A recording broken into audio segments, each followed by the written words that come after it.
there. Good morning, good afternoon, good evening. Hi. Oh man, did not expect that scuff first thing, but you know it's okay. That just means more scuff luck. And the more scuff luck, the merrier in that case. But look at how beautiful the screen is for Phantom and Crimson Solitaire. Want to show that off first thing? Woohoo! Ooh! A short record in the short events and rewinding breeze? Sounds good. But just staring at that pretty screen. Ta-da! Going to Shalom and Phantom.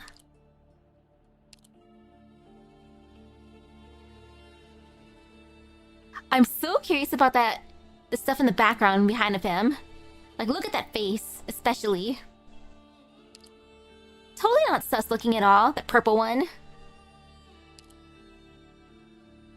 So let's see. Basic info. Codename Shalom. Gender male. Common experience 7 years. Place of birth Victoria. Date of birth December 9. Race Phidia. Height 179 centimeters. Infection status. Confirmed infected by medical examination. Physical exam. Physical strength standard. Mobility standard. Physical resilience standard. Tactical acumen standard. Combat skill excellent. Originium art assimilation standard. Profile. Operator Shalom, Rhodes Island Landship employee, principally responsible for field logistics preparatory work.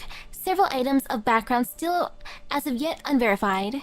Presently dispatched on relevant missions as a defender operator, possessing comparatively strong combat ability. Clinical analysis. Imaging tests showed that indistinct outlines of internal organs, obscured by abnormal shadows, originium granules detected in the circulatory system. The subject is confirmed to be infected with erypathy. Cell originium assimilation, 7%. Operator Shalom is infected, displays no visible surface crystallization yet. Blood originium crystal density, 0.21. The operator is fully cooperative with plans proposed by Rhodes Island's medical department. Under active treatment, we have presently not found any likelihood of erypathy metastasis. Archive File 1. Was someone like him ever there in your circles? When you return to your senses someday, only then will you realize he's appeared in your life. You never held much conversation. You can't even remember what it was like the first time you met him. Yet in some domain, he's your most reliable advisor. You ask him a question, and he'll give you an answer. But when you decide to pull him into your social rings, he'll slip quietly out from your hands, hidden in the shadows on interactions periphery. Not so long ago, Shalom was such a friend. Conscientious in his work, humble and gentle in his treatment of others, proclivity for using his art's mastery to wipe others' doubts, but at the same time, he tactfully declines all kindness, maintaining a distance from every person. Considering Rhodes Island's operators come from all corners, faces, temperaments, histories, and myriad diversities of the land, there are indeed plenty who are weak with communication yet possess a kind heart, and thus HR's operators haven't had serious concern vis-a-vis the state of Shalom's life. Actually, Shalom himself hopes that he'll lead this sort of life to his biological end. Unable to stand recalling his past, his intermittent dreams of reminding him his nightmares are still in this world. Thus, he painstakingly avoids any relation with others, hoping that he won't embroil others in it when misfortune descends. He's been waiting forever, waiting for his chapter's end, but he doesn't anticipate it in 10 or so months, when Rhodes Island's life has long since become routine, that a shadow of the past will sorrowfully arrive. Archive File 2. After field mission ended, Shalom noticed a phantasm behind him. He was the most brilliant of those young stars in the troop. Its leader's favorite, a crimson blood diamond. And he stared at him, naturally not seeking to reminisce. To evade that phantasm, Shalom left the squad, fled alone into its barrens, but the black mirage kept behind him, close as a shadow. Shalom hid in the city, disguised, changed clothes, and took a circuitous route from the branch office back to Rhodes Island. He thought he fooled it, but on returning to his dormitory, he found followed aboard and begun to roam the steel behemoth. An acquainted operator informed him someone called Phantom had joined as an operator in the past few days. Who was Phantom? Shalom knew in his heart as clear as night. Ever since, he began making every effort to shrink his range of activity. If there was no need, he wouldn't sit half a pace beyond his dormitory. The ghost of the troop was still wandering aboard Rhodes Island, and should they meet, he would have no way out. Just like this, Shalom disappeared from Rhodes Island for an age. When he received a mission on his terminal to seek the missing operator Phantom, Shalom believed someone to be pranking him, but after verifying high and low, he realized Phantom truly had departed Rhodes Island, and no one was more familiar with the mission objectives search area than Shalom. It was his and Phantom's home, and the beginning of their nightmares. The past had already found Shalom, and he could not choose to stay uninvolved again. He accepted the mission to search for Phantom. Hello. Archive File 3. In Shalom's memories, aside from the great flood that submerged the village, clinging miserably to the rooftops to survive, all recollection of his home had long gone. There was only the troop, and only the troop remains. After the flood receded, some sumptuously graceful guests entered the village. Yes, they handed people money to seek local aid. Yes, they carefully adopted many children who were without claim. Now their parents had vanished or have been lost. Numbering one of them was the young Shalom. When Shalom and the great huddle of children first saw the troop's tent and were taken to their quarters in familiar manner by the butler, given bread from the old man's hands, listened to his cordial questions, their hearts were filled with hope for the future. You are children of the arts. Now, you may rest well. So the old butler promised, and so Shalom believed. Soon after, his life became a play. Modest and gentle, he was the label the troop... Modest and gentle was the label the troop gave to Shalom, and ever since then, it has become his true personality. We shan't dwell on the daily physical training and rehearsal of lines. Understudies as excellent as Phantom will be led upon stage, given verbal motivation and material reward in front of them all. And of course, those children not fit for the troop's demands would be correspondingly denounced. Everyone wanted to be the lead on the stage and with the support of all, and not the failures rebuked before them. And so, on all their shoulders sat an incorporeal burden. Not every child could bear this burden, and though no worries of nourishment nor sleep were had, some still had not the physical power to last upon the stage, or perhaps they were engaged in a role unable to recover themselves. The children who entered the troop together, one by one disappeared, and those left were completely changed in temperament, not a speck of the innocence of their years left visible. As they grew in years, Shalom had convinced himself to accept one fact. We were only brought into this troop to offer our lives to the arts, if we're unable to perform. That we have no right to live within the troop. Whether voluntary or not, so long as you join the troop, the script you are given would be written long in advance, to run into your life's end. In his dreams, Shalom watches the traveling troop's performances with his parents, and the performances is of a one-of-the-kind vast flood, submerging everything. Only a few survivors remain, pulling through atop the mountains. Survival strives all to the brink. And they who ought to have worked together past these difficulties began to slaughter each other. In the end, no one escapes. Only a few uneaten slices of meat remain, scooped away by foul beasts, flapping their wings across the endless waters. Archive File 4. Does the boy of the abyss sense beauty? He does. He still does. He's a child of the arts, and beautiful yearnings infiltrate his soul deep. He should have let the greed he held well his spirit full, cast all to the wind to chase the objects of beauty. If he could not have them, then he should have cast all to the wind to destroy them. In that interval resplendence dies out. See all things of rare marvel in the world fades not. In that instant only, in sorrow, pain, torment, witness their fleeting destruction. He should have delivered that dagger to their heart, felt the spasm of their limbs, watched the light in their eyes little by little melt away. But the boy of the abyss did not do so. The weapon meant to murder instead cut the rope, and was handed to another to become a tool protective of life. And so, a meticulous production end.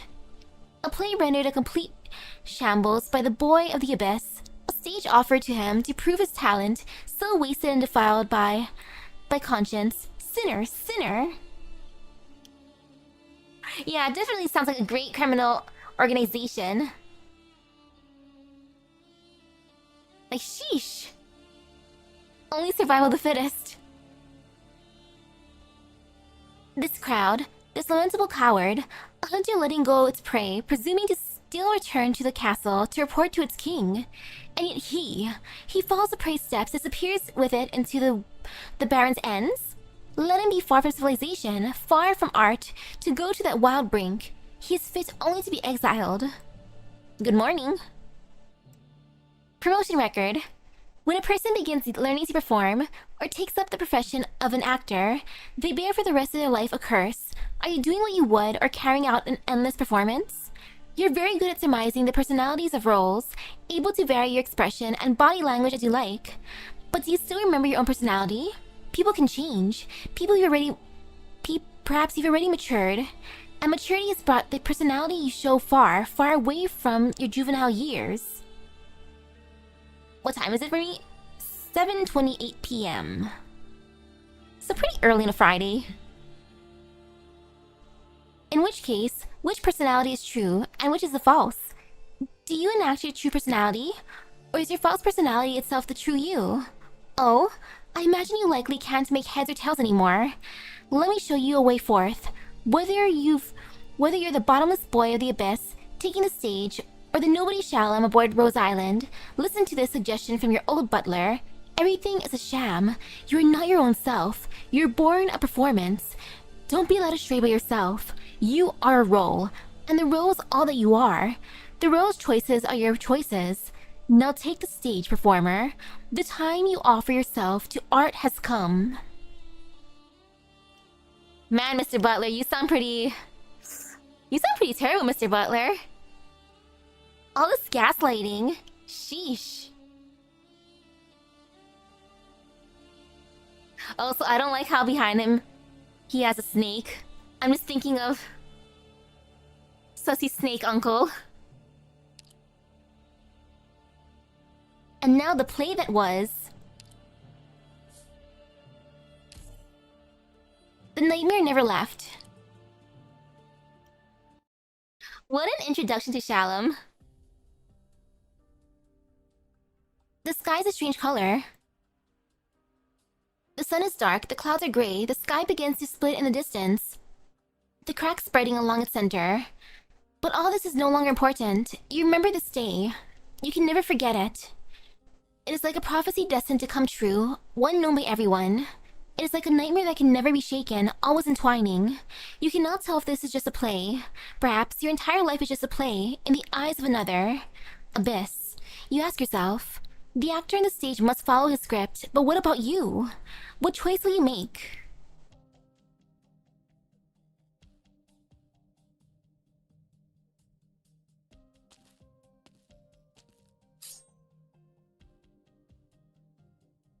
I can't do it. Don't show mercy, Abyss. The others would still be alive if I hadn't screwed up. You have a chance to make things right. Bring back my head and... Shut up. Don't make me regret this. Don't show mercy? Then what am I supposed to do? I'm supposed to kill you, take your head, and bring it back. Bide my time, wait for the chance to take revenge. No, that's not right. Take this. Your dagger. Take it, go. Abyss! What are you gonna do then, if you let me go?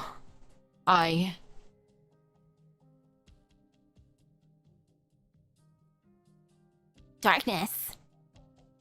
You made your choice once again. You know that you know what you have to do, don't you?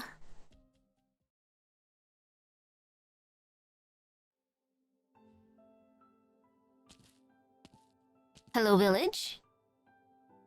Thanks for taking care of the kids for the past few days, young man. They say you're a great storyteller. You're welcome, sir. They're all good kids. We should be the ones thanking you for giving us a place to stay. Oh, no. It was no trouble at all. I'll leave you to your work then. Telling stories to children. Looks like you're getting along well with the villagers. It doesn't take much effort to move your mouth and tongue. Well, it takes patience I don't have. Things have been calm here too. Calm here, too calm. The mission's going too smoothly. I'm not used to this. Calm isn't bad. Certainly better than running into unexpected trouble. I know. Your dream is to retire quietly. Oh yeah. I have a gift for you. Oh? What is it? Present? A round object falls to the ground before you. It is slightly rotten and makes a dull thud as it lands. Your gift rolls along the ground, stopping at your feet. The gaze of its lifeless eyes meets yours. Ah, thanks for the present! You shouldn't have. I brought his weapon back too. This is yours, isn't it? But why? The one you let get away. Suddenly, the past catches up to you just when you thought you'd finally escaped it. It was the right decision to not kill him, Abyss. The right decision? It makes the script even better. What's the matter, Abyss? Isn't this a script you wrote for the troupe? Script? No. I have nothing to do with the troupe. I ran away from it a long time ago. This isn't a script. It can't be. It's all just a nightmare, I hope. No. It was my own choice. What choice? What are you talking about, Abyss? It was my own. It was right that I didn't kill you? No. I don't know what's vexing you, but the best way is to kill me. No need to take risks, just carry out the plan. No. There is no plan. It's not time for you to die yet. Go. I'll come with you. We can all get out. We just need to be careful this time. Don't get caught. Calm down, Abyss. I can't escape. It was enough that I got to see you in the end. What are you doing? Stop. I can't let you get into trouble. Tell me you're joking. Get up. Stop acting. Get up. We need to go or it'll be too late. Say something.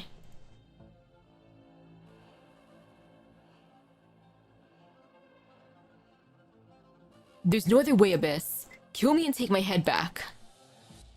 Do you hear me? Kill me. We don't have time. Kill you? Put my dagger in your heart like this and watch you die? Yes, that's right. You made the right choice, Abyss. Did I? Was it really my choice? I feel like we're just gaslighting this dude. What is choice?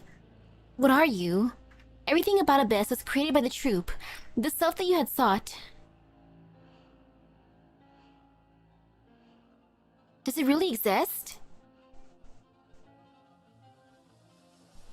I gotta learn more about this troupe. Ha. You'll die. I know you'll die. Your head will inevitably be separated from your neck. I just hope it won't have to fall into the dust and dirt.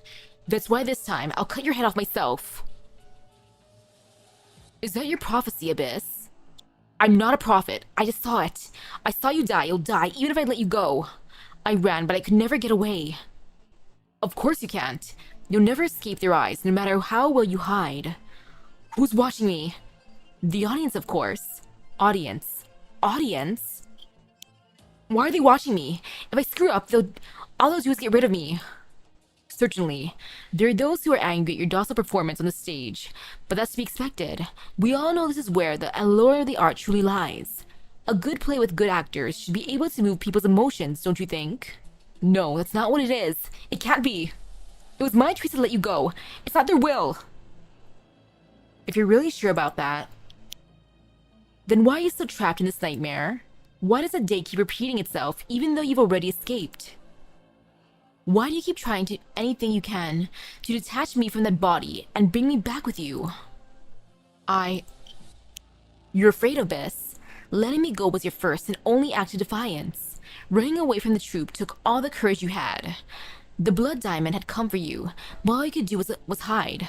You were always more afraid of this all being part of some plan than of actually getting caught. You don't like being seen because you're afraid that your true self doesn't actually exist here. Am I wrong? Shut your trap. You're just a phantom in my dreams. You don't exist. And don't call me Abyss. Don't call me by the name. Poor thing, you couldn't kill your fear. You couldn't silence your doubts. You know it's anathema to seek the self, but it can achieve great art. Even now, you continue to contribute to the stage. They were wrong about you. You're a great actor. Shut up. I'm not acting. I'll free myself from you. I'll kill you. I won't go back on stage. I'm not Abyss. My life is not a play. You and your tiny, tiny resolve. Then let me ask you, who are you, if not Abyss? I am...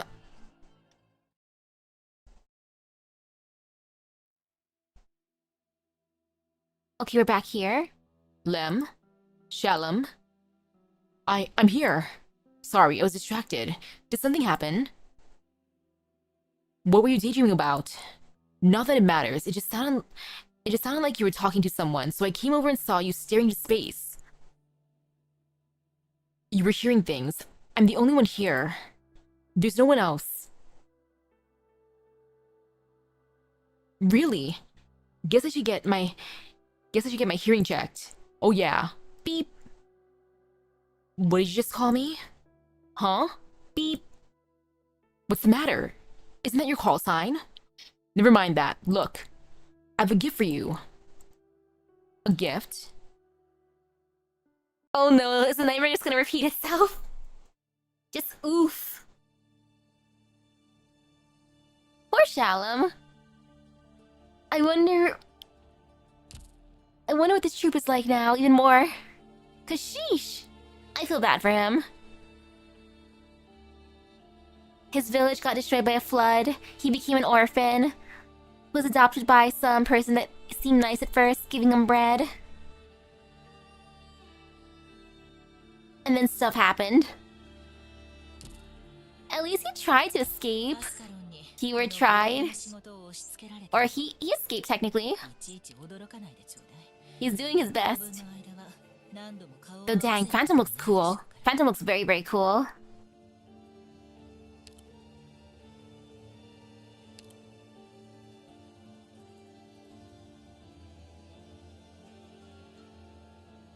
I'm just so distracted by his flowing cape.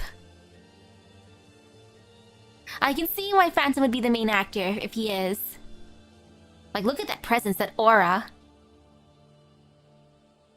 So basic info, codename Phantom, gender male, combat experience 9 years, place of birth Victoria, date of birth January 19, race feline, height 185 centimeters, infection status, crystals have appeared on his body, infection confirmed by medical examination, physical exam, physical strength standard, mobility outstanding, physical resilience standard, tactical acumen excellent, combat skill excellent, Originium arts assimilation standard.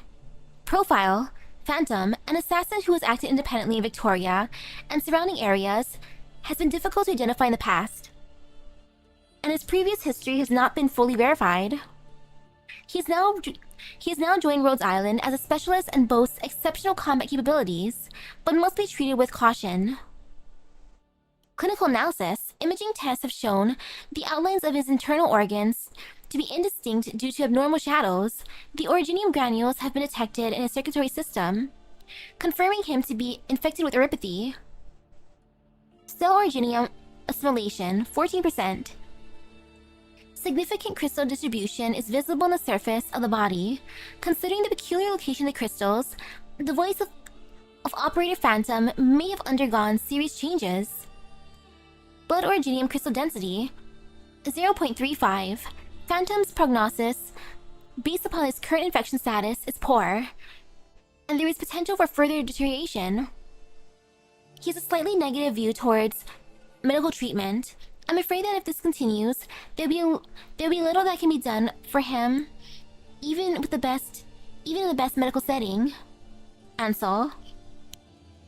Archive File 1. When Phantom first set foot on Rhodes Island, he terrified the logistics personnel who were on duty at the time. He suddenly appeared behind one individual, standing there without a word, until the person turned around to discover his presence.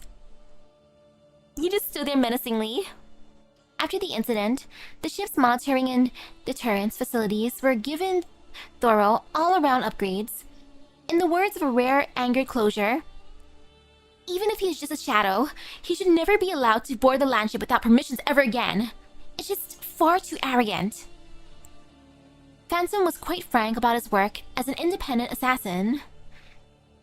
Well, at least he's honest.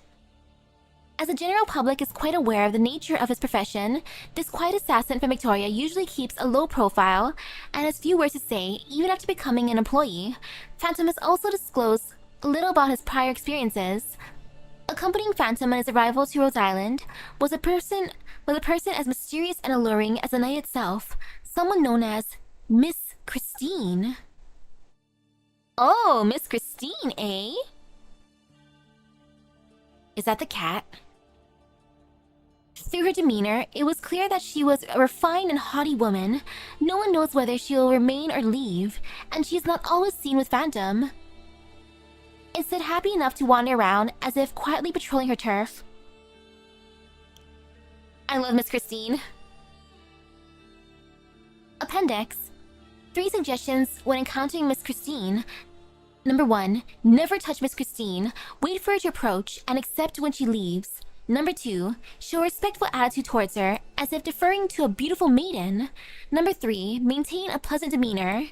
All for you, Miss Christine. Archive File 2. Phantom's natural talent for arts was affected when he contracted neuropathy, after which an astonishing transformation occurred. The metastasis of iridium crystals deep into his throat gave him a unique and dangerous ability. After receiving his permission, Rhode Island conducted a series of tests aimed at targeting this ability, basically confirming that Phantom's ability to alter the shadows is related to sound. By using his throat to vocalize certain sounds, he is able to interfere with and severely damage the psyche of a living being. The more intense the emotion in the tone, the deeper the effect is, producing psychological damage that is difficult to repair or reverse. Considering the operator's special circumstances and his personal desires, Phantom's infection monitoring device has been modified by the R&D department to be equipped with special functions that can suppress his infection symptoms to ensure that he's able to live a normal life in Rhode Island without hindrances. That must be painful, since the crystals are mainly in his throat. Archive File 3. Before becoming a lone assassin, Phantom was a part of a traveling performance troupe, touring and putting on shows for the living. We can infer from our investigations that a wave of neuropathy that ripped through parts of Victoria a few years ago destroyed this troupe and changed the trajectory of Phantom's life. He may have had a wonderful voice in the past, but as he is now, he could not be further from the stage. Even in Rhode Island, there are many operators who have never directly met Phantom, with some insisting that there is no such operator named Phantom at all. Currently, only a small handful of people actually have any understanding of this operator. As an aside, the only time I came into contact with Phantom was when I was looking for the doctor prior to writing this file. I was only able to find Phantom through the doctor. Indeed. I've heard some rumors about this troupe and what happened behind the scenes. I can also tell you about the impressions that I now have about him, but it may not be of any use to you because there's a good chance you won't listen. But if you insist, very well. I don't have much to say, but there is one suggestion. Stay away from him. He's still caught in a nightmare, not fully awake yet. A conversation with Schwartz. Archive File 4. Classified log. We found the site of the incident that befell the troupe at the time. The site is a small rural town that was destroyed by a wave of neuropathy. Anyone who could have fled did so long ago, and now the area is completely deserted. Ooh. Okay. Now I kind of wonder, since phantom singing can be terrifying, and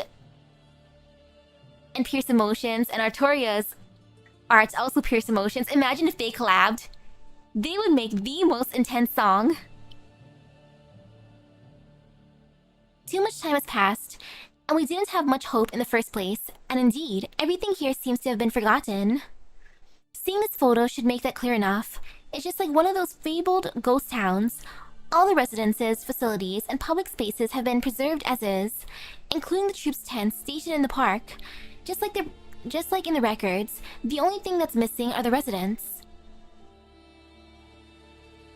The live video of the troops' performance has been completely destroyed, and the machinery left behind is broken beyond repair. However, we did locate the main console far from the stage, where we managed to recover some damaged documents and externally backed up data. Despite our painstaking efforts to restore the damaged data, the contents are just a jumbled mess. The best way to describe it is as if a piece of cake was sealed within a plastic bag, then thrown into a fervent crowd at an Iberian festival. What we managed to recover is pretty similar to whatever would be left in that bag afterwards. As for the portion of the data that was sent out, the path was too vague and could not be tracked. In order to verify the content, we played a portion of the video footage that could be considered somewhat intact. While doing so, 3 of the investigators present experienced degrees of psychological disturbance. Ooh, it's turning into a cursed film. So we were forced to temporarily seal off the remaining files. What exactly happened back then, and who exactly would want to preserve such a scene, and why? I dare not entertain the possibilities in my head, for they would be inconceivable. Video file encrypted. Encryptor Kelsey. Danger level 3. Beep, stage, death. Beep, behind. Beep, loop, song. Beep, beep, end. All beep, begin. Promotion record. Have you truly decided to unmask that man and place your trust in him?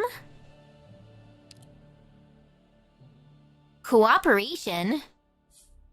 That's a nice sounding operator record.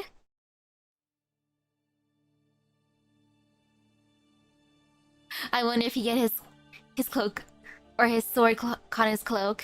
That'd be kind of funny. I'd be entertained, and also hello. Cooperation. People intersect in all sorts of ways. It's inevitable, and no one's an exception.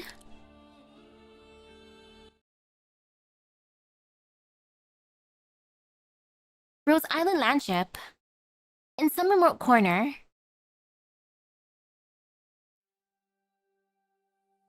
Clearing foreign matter. Closing wounds, wiping the blood away. This is what little I can do.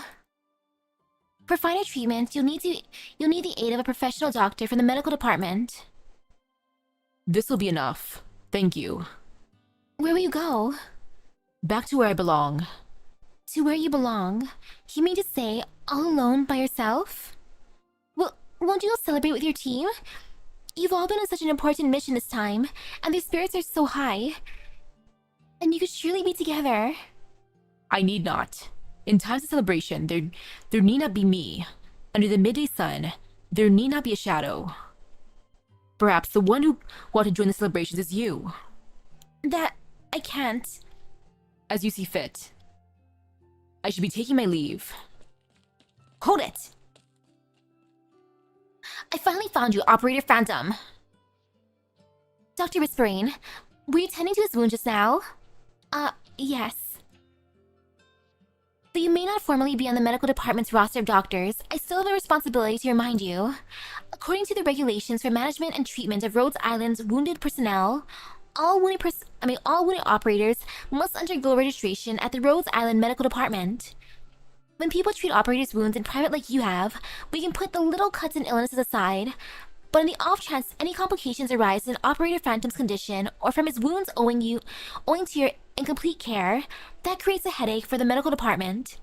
I'm so sorry. The one who asked Miss Whispering for treatment was I. There is no need to blame her. I'm just telling her the facts. As for you, Operator Phantom, you're the bigger problem here. Why didn't you report to the medical department following your injuries? If Blue Poison hadn't been on the same mission and she hadn't informed me about you during treatment, would you have just taken your pain all the way into the next battle? Hello. This is irresponsible to the company and irresponsible to yourself. I hope you can recognize that. The fault is mine. I deeply apologize to you, dear doctor. Right, I accept your apology. Now, I need to issue your diagnosis and treatment. Along with a full check on your state of health, no problem? Don't give me that look. Hold on. Mouth shut. Don't make a sound. You're not using your arts to slip out of here. I'm not letting last time repeat itself. If I notice anything even slightly fishy, there's a push button alarm here, and I will immediately sound it. Was there always such a button on the wall?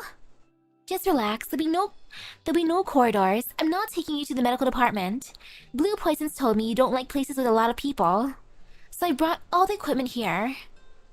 I'll help you collect and sort your treatment information, and then I'll treat your wounds for you with Dr. Whispering.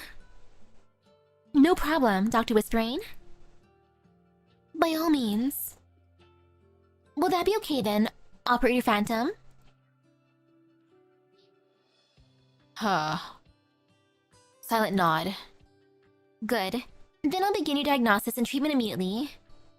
If possible, could you describe for me the rough location and nature of your wounds? Why aren't you talking? Points at sealed lips. I believe it's because you told him, mouth shut, just prior, Falanic. Rolls eyes. You can talk now, please go ahead. A crossbow bolt piercing the shoulder. A blade slashed across the palm. Ice binding both feet. Shoulder perforation wound. Injury to the hand caused by sharpened weapon. Hypothermia. No effect observed in right leg. But lower left leg appears not fully recovered. Right, let's deal with these one by one. Shoulder perforation wound. I closed the wound just prior. There should be no jeopardy. But just an ordinary metal bolt, then we're good. Did you debride? Already sorted.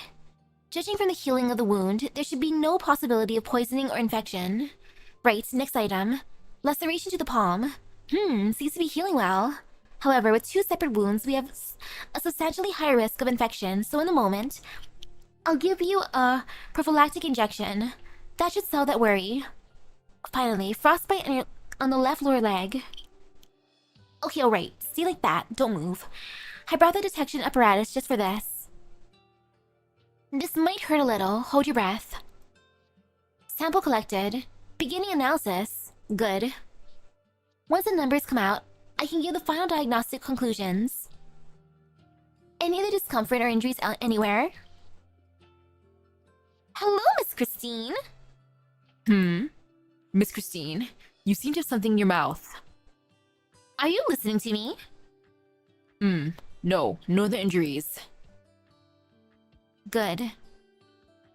Your cooperative capacity truly is outstanding, Operator Phantom. Maybe I really have been overly concerned.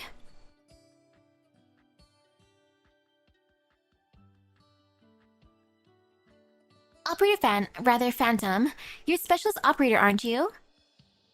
So they call me. But your mix of wounds is more numerous than I've seen on Vanguard or Defender operators. I've heard your mission this time was extremely difficult. It's lucky we have him supporting us. We wouldn't have come back alive otherwise. I've already heard from plenty of others to that effect. But most of them don't know your codename and have never even seen your form. They only know the shadow flashing across the battlefield helped them out. They have nothing to gain from remembering me. Sick of hearing that. All the operators I've treated before love stressing that one. Let's drop that. Cut down on chatter. Most of us here aren't that naive, or maybe one day we're all going to go our separate ways. Hell, imagine if one day we all end up meeting on the battlefield. But Phantom, and I may be meddling, but I feel I need to tell you that, at least right now, they just want to express their gratitude, nothing more. Some words you might never have another chance to tell anyone if you don't tell them when you can. Don't be a goddamn idiot like me, choking everything down inside. Blue Poison told me you blocked her crossbow bolt for her. She wanted to thank you, but couldn't find you, so entrusted me with bringing these things here. This brooch is a present from her to you. Please take it. This. Just take it. Many thanks. That's cute! Wow. I will relay my gratitude to her. Analysis complete. Now outputting analysis report. That's not reassuring. Mr. Phantom, can you try to move for me? slightly uncoordinated walk. Right, that'll be fine. You can sit down for now. Presumably frostbite from hypothermic temperatures caused by origini marts. Ouch. Not severe, but it's already affected your mobility. Just some small injuries. Please leave distinguishing minor injuries to the professional opinion of a medic. Thank you. You'd best convalesce for now. That would be my opinion. I agree with Dr. Whispering's view. It might be frostbite on the surface, but it's still essentially a fine arts damage. We aren't optimistic about your empathy infection in the first place. We all need to do our best to avoid any situation that could worsen its progression. Ample rest, a healthy diet, and appropriate restorative exercise. These are what you need right now. How am I doing today? Work was busy, but it's okay because it's Friday. Because I don't work on the weekend, so woohoo! Now I can just have fun for now. Of course, the most important thing is that you regularly come to the medical department for treatment. Your treatment course won't be too long. Just 1 month and you'll be able to take part in missions again. If you don't like the idea of coming to the medical department, I can help set up rounds for you to lessen your contact with others. If you consent, then please sign at the end of the statement. Another sigh. Signs its own codename. Good, thank you for cooperating. Now I should give you your injection. This is a new model of syringe. It won't leave too much of an ache. Please hold your arm out. Use the syringe. Right, with that, initial prophylactic treatment is a success. I have a meeting this afternoon, so I won't bother either of you any further. You're on vacation for a month, so live it up, Phantom. See you. She's gone now. Phew, it seems like I'm still not quite used to talking with Frolic. With Frolic, I always get so nervous. Are you alright? Fine, more or less. Meow. Miss Christine. She rubs against Phantom. Don't now. I'd like for you to rest well on your coming vacation. Vacation? I've never thought about it before. Vacation, what should I do? Perhaps see a movie? If I were in your shoes, I might go and see one, and then I make a record of how I felt all the while. During them, I always end up fantasizing for myself, a life like the people in the pictures. At the same time, in a contradictory way, I can feel how I truly breathe outside of the screen. Take care. Fantasizing of living another's life is no good thing. I understand. It's just that it's a habit of mine, a way to relax. And moreover, it's a little embarrassing to admit, but it seems as though there's some operators who very much like to read the things I end up writing. Oh my goodness, they read her reviews. I don't personally believe I write all that well, but if it's enough for everyone to enjoy, then I feel it might not be so bad this way. I see. Meow. Miss Christine. That tickles, don't you? What is this? If I had to guess, she might want you to take a look at this leaflet. Wanted, multiple staff members for a multimedia escape experience event. Staff required to take charge in planning escape rooms in whole for an urgent and pressing adventurous atmosphere. Staff required to plan deciphering and mechanisms within escape rooms.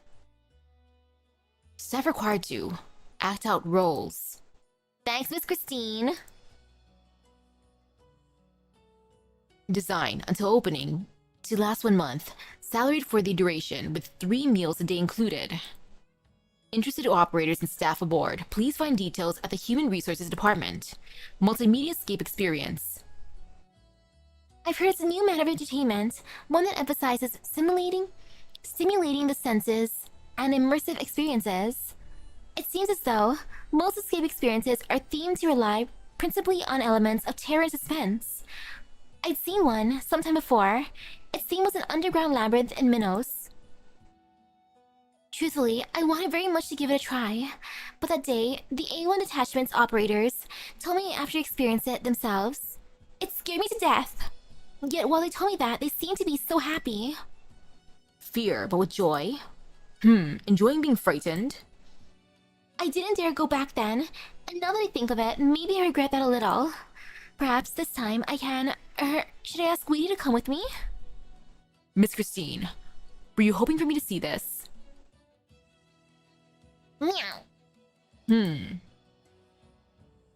I believe I understand what you mean. You're leaving now? So you decided on where to go for your vacation? Just some concept of it. If the right amount of fear can serve to bring others merriment, perhaps I can give it a try. It sounds like a fun escape room type place. Like, that's the perfect escape room. Creepy yet entertaining. And in the labyrinth, perfect. Oh my goodness, they're so cute! Okay, that's adorable. I love that. Miss Christine's felt. Look at her. Oh, she's perfect. I still gotta go to an escape room. They seem fun. I gotta go to an escape room. I gotta go to a haunted house. I missed my opportunity this spooky season for the haunted house, but there's always another time. I'm just biding my time. Miss Christine's felt. The performer does always visit a certain street corner when evening descends. On it, there are few, and it is calm, and the shop at the corner has a canopy over its door, such that the twilight of the setting sun finds itself obstructed, but casts a deep, shallow warmth instead over the uneven cobble. When work is over and no rehearsal is upcoming, the performer avoids the gazes and is in love with coming here these days. He's a quiet one off the stage, fond of drinking floral teas. With cup cradled, he stares out the emptiest street and gold, squints ever so slightly, and under the loop of his collar, the crystals at his throat, grown distinct these recent evenings, faintly stings. He remembers the ringleader, who rarely shows in person beyond giving him instruction, reaching the matter with him not long ago, coming with praise, eager to see the day he truly joins, saying, I hope you reserve nothing for this play. It'll be his stage alone. At times, the performer feels a whisper of anxiety, source unknown, but beneath that unease, pallid as the Victorian mist, it is clear to realize for him that he cannot hold back the feeling of joy. This will be no ordinary play. A play like no other the traveling troupe has hitherto performed. Unlike any stage he has trodden before, this will be his play, and his entire life, his kismet. Meow. A black kitten appears on the street corner, few have seen a being as beautiful as it, as if a certain legend were at times they show others before as they please. A legend as if the black cat here now. The performer's train of thought is broken, the uncanny fervor in his eyes dissipates, and his look relaxes, watching the cat delicately pace towards him. And he lets out a smile unawares. He is in love with coming to this little town's street corner these days. On it there are few, and it is calm, and the tea is not exceptional, but a black cat does always patronate, placing golden sunsets underfoot with its perfect composure on its leisurely stroll. Meow. I love how he's only coming here for the cat. All for the kitty.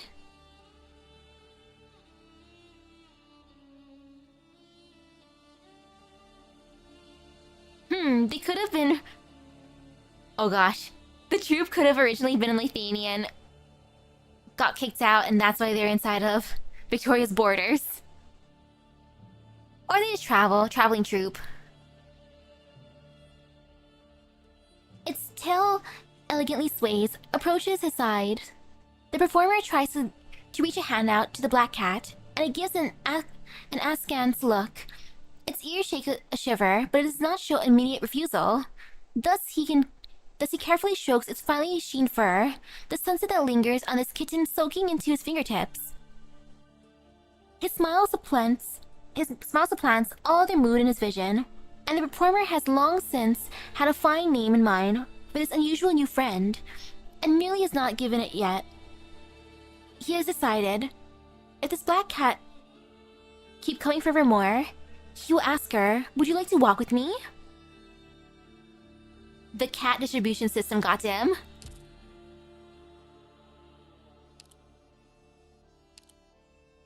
And now for Think of Me. A pretty chandelier. What is death? The teachers described it thus: dramatic, unexpected, shrouded. A character's death was artistic, and by and large the play's climax. A heart-racing, fascinating thing. The audience hoped for it so sensuously, madly, excitedly, rapturously. They were drunk, doped on the stories that lead up to those deaths. Art, all for art. So he was taught, so he held. As he witnessed with his own eyes his teachers demonstrate to him such artistic deaths, one after another, so too did he experience the emotions behind those deaths. He was a child of art. He knew himself, believed himself, and considered himself born unto the stage. And yet, the moment he truly took the stage as a star, the moment he ushered in the very first production he owned, the moment he could truly exhibit the technique cut into every bone of his body, the moment the sharpened edge would play with grace across the artery, he came to realize with open eyes his own opinion. Death was simply death, no more. It held no artistry, it bore no hope. Its only meaning was the passing of a life. In that moment, everything changed. The art once held aloft was lofty no longer. The hopes once shouldered became barbs upon his back. His teachers were no teachers now, but murderers. Ah, indeed, mere murderers. And he, a mere murderer too. The performers upon the stage, the spectators off it, all simply murderers. But in every story, murderers should receive their just desert in the end. The familiar weight upon his shoulders stops his racing mind. It is the black cat. He tilts his head, and she stares right back. Ever since they met, she has frequented his side. At times, even he knows not how the black cat manages to slip close to him. To him, tonight is a night of utmost importance, and so he asks the question: Would you walk with me? The black cat licks at her paws, yawns, and seems to entirely lack interest in the question. How would the name Christine strike you? Meow. The black cat, no, Miss Christine, now seems much more enthused. With a few short hops, she descends from the windowsill and turns back to glance at him. Oddly, the notion strikes him that Miss Christine is concerned for him. Don't worry. Yes, do not worry. His decision has been ever resolute. The curtain slowly opens. The spotlights hang above center stage. The seats below are packed, and all wait to play with high hopes. To center stage he paces. For murderers, a trial at times comes from the place of righteous anger, and at others from introspective guilt. But all are equal in their exit from the stage. He clears his throat. Tonight, death will come equal.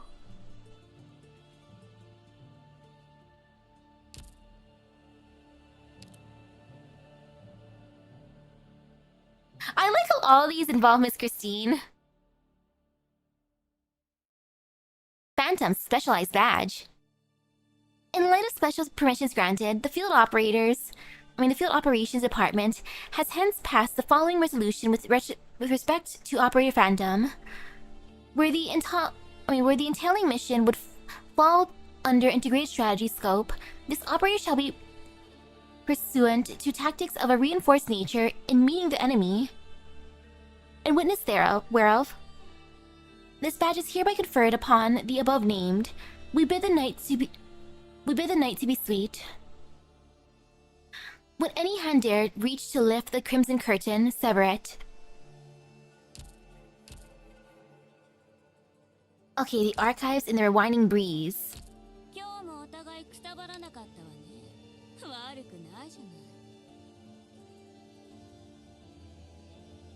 I'm more curious about Shalom. I want to see where he's running away from. But man, I'm so interested in Miss Christine. Like, oh, Miss Christine, hello. Is it over here?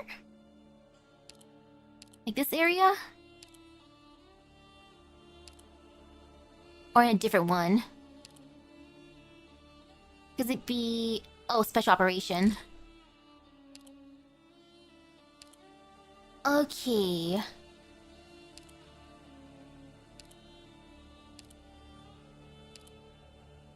Crisscrossing shadows.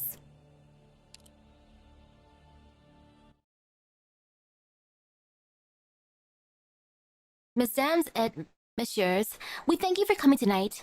Let us give our eyes and ears to the troupe's latest production. We guarantee you won't see tonight's show anywhere else. It's a one-of-a-kind exclusive to the last. You're blessed to know here and here alone. Now, cleanse your sight, sharpen keen your hearing, and enjoy the wonderful evening ahead.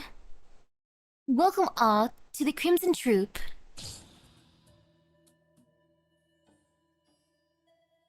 Quietly singing. Answer. The shadow in the dark. Who is it? Who calls to me in this dead of night? It is time. I must prepare to take the stage. Answer. The shadow in the dark. The killer of the stage. On the stage. Who is it that speaks? Who is it that sings? Answer. Your darkness is asking. The curtains are drawn. The lights cast. The performers stand at center stage. But what sound is this? Who is it that awaits? Who is it that applauds? But in the fact who you are, the shadow in the dark.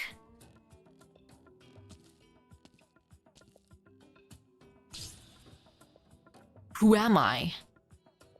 I'm the wraith in the dead of the night, the apparition behind the curtain, the star upon the stage. I am. Chair. I know who you are. We all know. You can see yourself in a wretched room. You cover the end of the long table. You force yourself into those demonic words and Stygian scripts. Sing with us. We miss nary rehearsal. You sing well. Who are you? You're not the actress in this play. Why do you yet appear here? You recognize me. You ask who we are. You don't even recognize us. How could you forget? How could you dare forget? The devil chooses you, teaches you the music, teaches you the lines, teaches you the taste of the stage. You cling to a demon, you give chase where the devil leads, and yet at the end you desert. You kill the devil, you left this place, and now you forget us in all. Do you truly believe you can kill the devil? It is not so. I've forgotten nothing. I've already killed them all to the last. They were wrong in their ways. It was wrong to indulge, wrong to give chase, wrong to find beauty. I had to kill them off. I had to do so. And so you did, and so you did. You stole our breaths too. It was on the stage that you began to sing. It was. I've long since slain you all, so why would you yet appear here? It has been a while, dear brother of ours. Together, we left our birthplace. Together, we came of age. We were relatives of different blood. We ate as one, lived as one, yet saw not the same ending. It has been an eternity since I've spoken to you. Since the candle melted away, since my blood dripped with the candle upon the stage. Since then, have we not spoken? We differ from you. A performer unable to know the true taste of art is but a failed, rejected article. Only the love, none of the gift. While some throw themselves upon the flame, some fly away. And some yet stay there in the bygone past. In that night, there the sound of singing arises and never ceases. Ah, our time is up. We're mere apparitions. We're mere apparitions of the past. We could never linger too long here. We should never have been on the stage. Wait, don't leave. My throat. How heart-wrenching, midnight wraith, unable to discern yourself, deprived of your song. What is it there that remains of you? You wish to escape this place? You think you can do it this eve? You should never have spoken. You should never have sung. You should never have been on the stage. Answer. The shadow in the dark. Answer. Who you are and what you really desire. Mesdames et messieurs, the curtain has fallen. Best wishes, and to each and all, a wondrous night. Who am I? What I desire.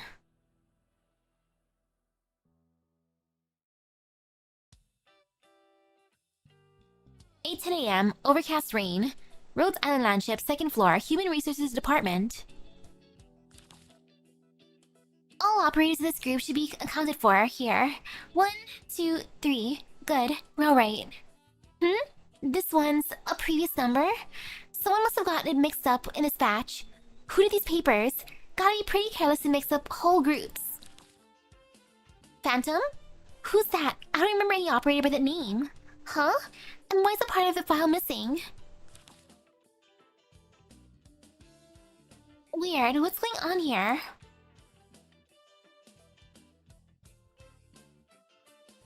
Already used to life aboard the ship? Yes. Their parts are still not fully clear, but Skyfire's been helping me a lot all throughout. Don't worry. Oh, that's right, Doctor.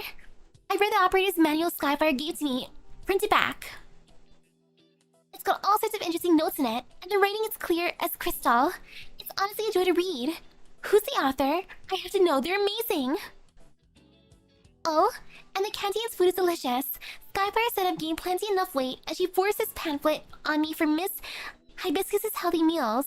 But she's not hiding the fact that she eats just as well too. And also, oh, sorry, Doctor. Have I been talking too much? Not at all. Seeing you take so well to things makes me happy. No sweat. Truth is, Skyfire's packed on the pounds too. Not at all. Seeing you take so well to things makes me happy.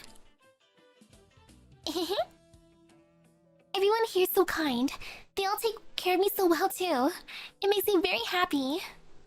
The sooner I can become more reliable, the better. I like nothing more than to be able to help out with everyone.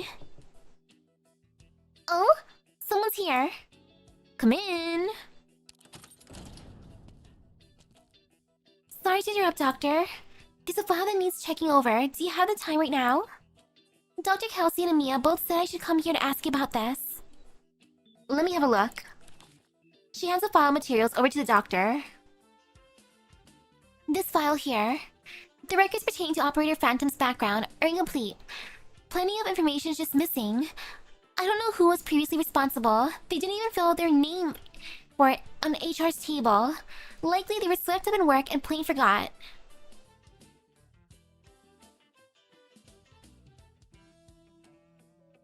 Oh, definitely. Psychological control of their actors, for reals.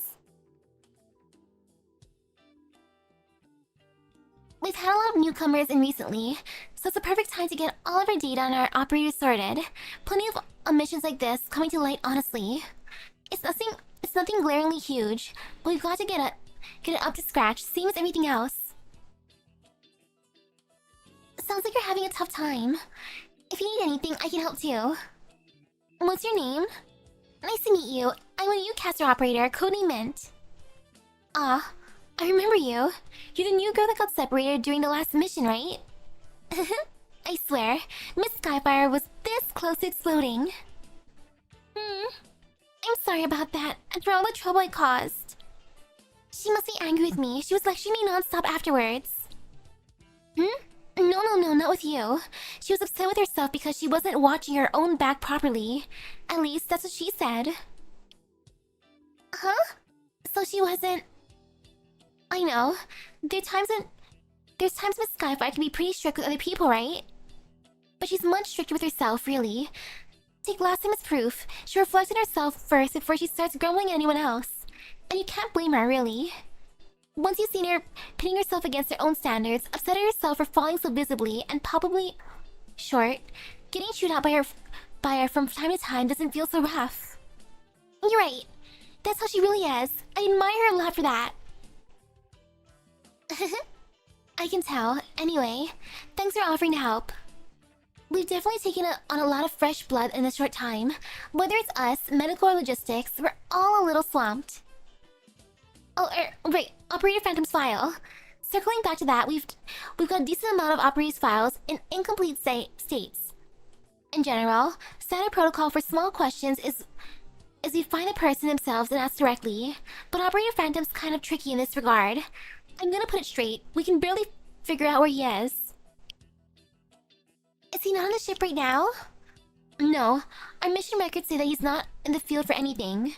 Operator Phantom seems to be deliberately avoiding people, add in his arts, and we've had our work cut out finding him. We can lie in wait in places or ask Miss Closure for help.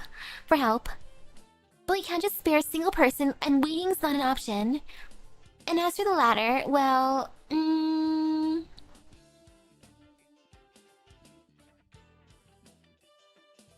yeah, it's still acting up. Last time I got like a special like VPN, and I guess the VPN app's not working anymore either, which is sad.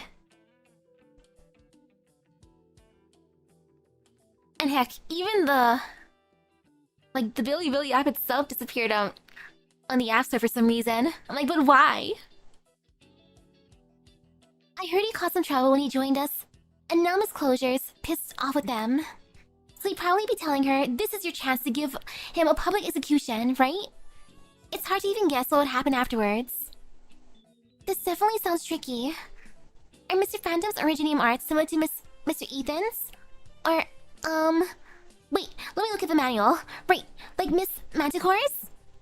She has the ability to hide where she is too, doesn't she? Yep, I remember when she signed on. It was just as much of an effort back then to get her records filled out. All you had to do was blink and she'd slip away unnoticed. That was a whole thing to deal with.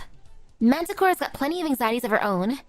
She might be in this room with us right now. I want her to pop out.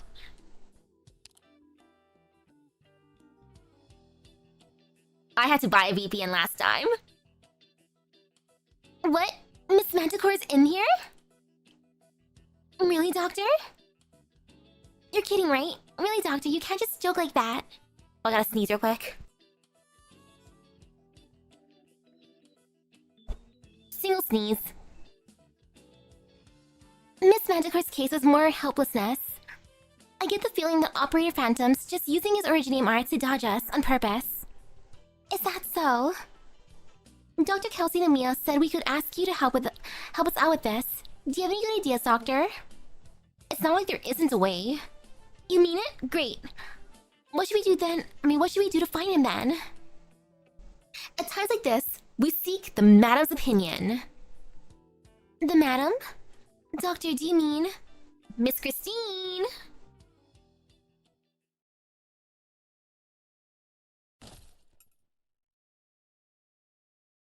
It's that dream. The stage at night, and those people. No. The night, nothing of the sort happened. Everything was perfect. They couldn't ever appear again. They shouldn't ever appear again. Spirits, I've long since laid you to rest. The endless river runs, and to my ears its babble is a song. It washes forth, so leaves me, flows away to endless far. Or perhaps, they never really left. The sound of footfall, the sound of... Meow. So it was you, Miss Christine. What is it? You seem in a good mood. Meow. No, I'm fine. You oughtn't worry. I'm used to it. Those apparitions are forever in the corners of my sight. Meow. Of course, I'm well aware that we have other guests. Doctor. Good morning. You know me when my footsteps alone? Good morning. Rainy day. I fear it's not too good a morning. There are others besides you as well. Two stranger footfalls. One a little airier, the other heavy. Oh, I've been made. That's incredible. I was making so sure to tiptoe all carefully. Scarily astute sense of hearing. Wait, heavy means me? I guess I have put on a little weight recently. I feel I didn't specifically mean your actual weight. Go on then. What might you need me for? Miss Christine rarely brings guests. It seems you've gained her favor. I'm honored. Where were you hiding? I'm honored.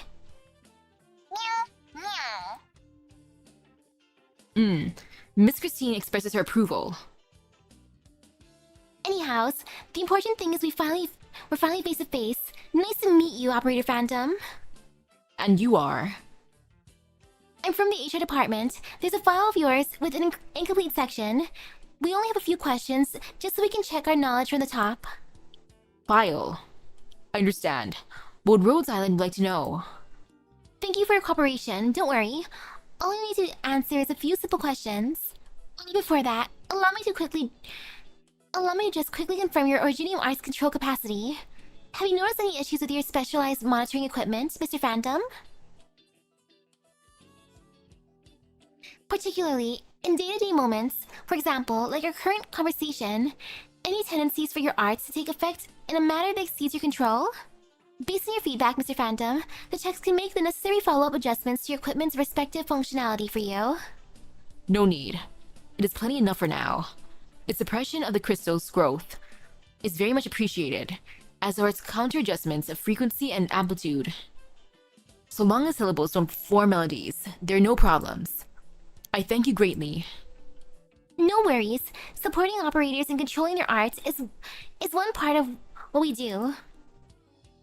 If there's no problems, that's good. Alright, moving on. Your place of birth, Mr. Phantom. Last time we entered your data, according to you, your place of birth was in Calais Blason in West Victoria. Calais Blason?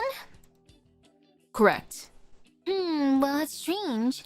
Based on the info you gave us, we sent someone from our Victoria branch to the local area to verify, and reality seems to be at odds with what you told us, Mr. Phantom. Wait, could it be?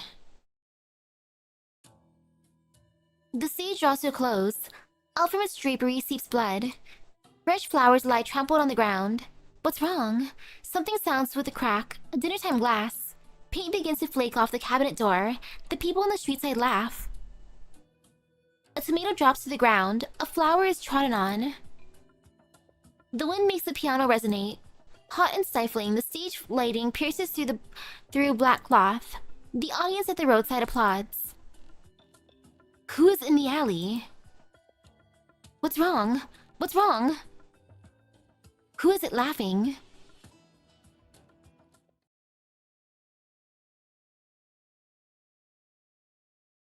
Calais Blason.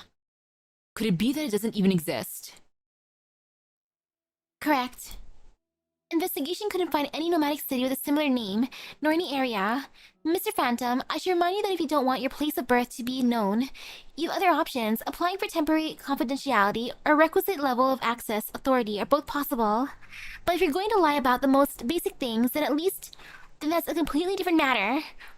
We have operators in the room to conceal, keep confidential, or refuse explicitly to provide some information, but lying, that doesn't help either of us to build trust in the other, in any way at all. Do you understand that? I wasn't lying. What? When you were registering me, I spoke the truth. I didn't even think to lie. The person who gave me a home, in times past, once told me that was where I was born. So they said that our village was razed by catastrophe, that the fields were engulfed by war's flames, that the ever-traveling troop was passing by, that instead of each home the children had lost, the troop took them in, that after we followed that with the troop, we left, and we never once returned.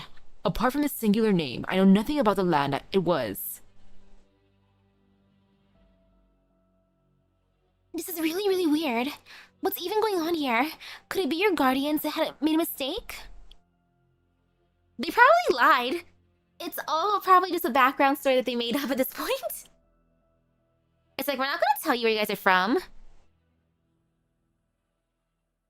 Or you might have remembered something wrong, Mr. Phantom? Maybe it was just a mistake. We can worry about verifying it later. They were just gaslighting from the very beginning. Yeah, we'll just have to leave it like this for now. Provided there are no Provided there's no international falsification going on, we can flag up basic information as special procedure. And then freely supplement or modify later as needed. Oh, you can do that? I'd always been under the impression that no matter where you go, they'd be strict all the time about files like this. Universities of Victoria are like that. If there's any sort of problem with your files, in the most serious cases, they'll probably suspend you. Broadly speaking, yeah, it's a pretty strict matter. But a lot of Rose Island's people are out of the ordinary. There's no practical, clear-cut blanket to us. Take Cora's case. She doesn't really remember anything at all, and we've turned up short on any way to help her with that. And there's a couple of operators with very unique circumstances. Once you determine that they won't jeopardize Rose Island, we can bend the rules a little as needed.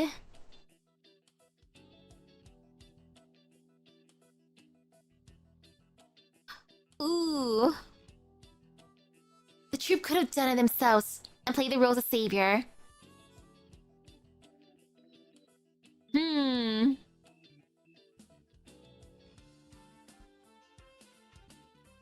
At least for the Flames of War part. They probably found a land with catastrophe and then they decided to kill off all the adults so they could be like, oh no! Sorry kids, look at you guys without any family. Well, time to join our troop. Like, come here, kids. I apologize. Huh? Oh no, no worries. If what you just said is true, then it's not even exactly your fault, Mr. Phantom. In any case, we can try and look for it again later. If we still don't get anything after that, I'll report the whole truth of it upstairs and leave the judgment to them. But don't let it weigh on you. Amia never really lets all this clerical stuff cloud her head. Let me see what else there is. Alright, can I ask what your motivation for joining Rose Island is? It's just a question I have to ask. Given you're infected, I assume it's for treatment of neuropathy? No. Huh? It's not? I'm looking for someone. For whom? Is this an operator of ours? I can't be sure. I'm looking for someone. There's something I need to find out, for which I need to find the person who knows. Those ghosts in the past stood on the street corner, behind the window, by my side. Those things, I had to free myself from them. Only when I know what the truth of their passing was, only then can I lay them to rest once and for all. What could you be talking about? For that matter, how can you be sure the person you're looking for is here in Rose Island? I've heard music. I heard a voice. That voice told me to come here, for here I could find the trail I needed. The answer was in this place. Doctor, is Operator Phantom really doing alright? He makes me feel like he's anything but alright. Are you sure he doesn't need another checkup with medical? Neuropathy can affect your auditory senses, and it can even encroach on nervous and cognitive function. Mr. Phantom might have something like that. I don't think this situation is entirely based on neuropathy, or because of neuropathy. What are you talking about? Nothing. Right, I've been meaning to ask from the start. What is it? The clothes on your wardrobe door are very eye-catching. An old costume? What did you say? Wardrobe? I have no. These clothes are... Why? Since when? They should not be here. Ooh, someone stuck the clothes in.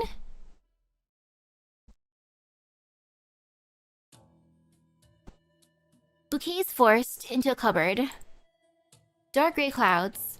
Cement column sprouting eyes. Thawing melting leaves. You're flanked by seats. Applause thunders. The people on the street side cheer.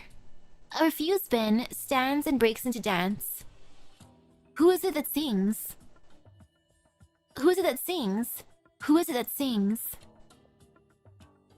Out from this close seep red, and flowers are trampled on the ground. There's no one in the seats. No one in the street side.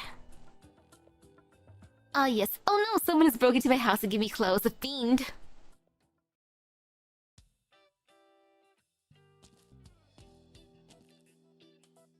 Calais Playson. It's so strange. I feel like I've heard the name for a place somewhere before. Where does it come from? Oh, I can't remember it all. Oh, forget it. I'll go borrow some books and see if I can find anything there. Hey there. My bad, did I scare you? You're a new operator, I think. Got any troubles or... Sorry about that. It's not your fault. Just my reaction. There's just a question I can't figure out, and it's got me a little lost. Is there anything I can help you with? No need to be reserved about it. Call it my apology for frightening you. I'll listen to what's on your mind if you want. If I can help with any of it, that's all the better. Thank you. You're such a nice person. Everyone in Rose Island really is so kind. Much appreciated. What were you saying before about something you couldn't remember? So you heard that. I was thinking about the name of a place. Calais-Blason. It gives me the nagging feeling I've heard it before, but I just can't think of where. Have you heard of any place like that before? Ah, that is familiar. I never thought I'd hear that name again. Oh? You know of it? Of course I know of it. Long ago, I used to live there. I heard someone mouthing off about its name, saying it's not one people ever mention anymore. How you only remember if you should have been buried long ago in the rotting ruins of the past. That person and that mouth are both rotting in the past, if you ask me. No, my bad. That was neither here nor there. Do you have any time for a story? I've got one to tell. It's about Calais-Blason and about its people, about a group of children who lost their shelter, and about the traveling troupe passing by that little village. I can tell you every last bit. Let's go somewhere a little quieter first, though. It might be a very long story.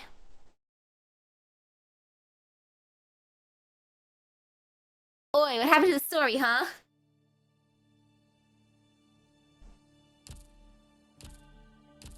And now to go to the integrated strategy. Like, that's gonna be exciting. I want more Miss Christine. Miss Christine, I like you. Oh man, I really like Miss Christine the most right now. So elegant. Was it this way? Oh wait, not that way. Exhibition? Yes. And now let me look at the thingy. Opening scene. And then storybook ED2.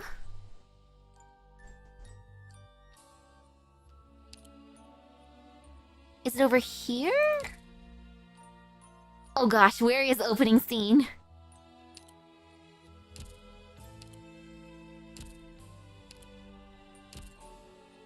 Okay, that's actually cute, but I shouldn't stare at that. Oh, it's a drama rehearsal. Oh, I see now. Opening. The curtains open, the stage lights turn on. The lead has taken the stage, and the play is about to begin.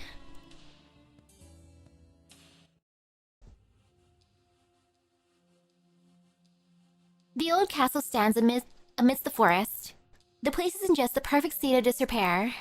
The troupe sets up camp here. They build a set for their performance.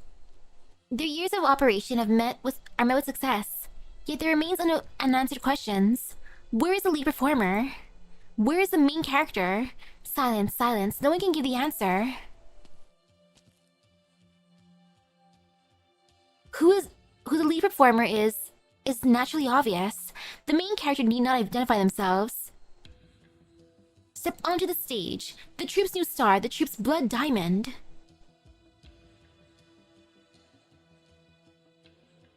All is ready. The performance has begun.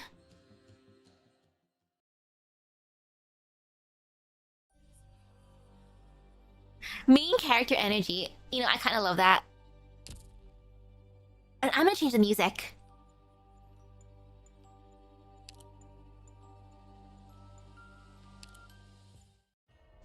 Yeah, he probably came back to them on a daze.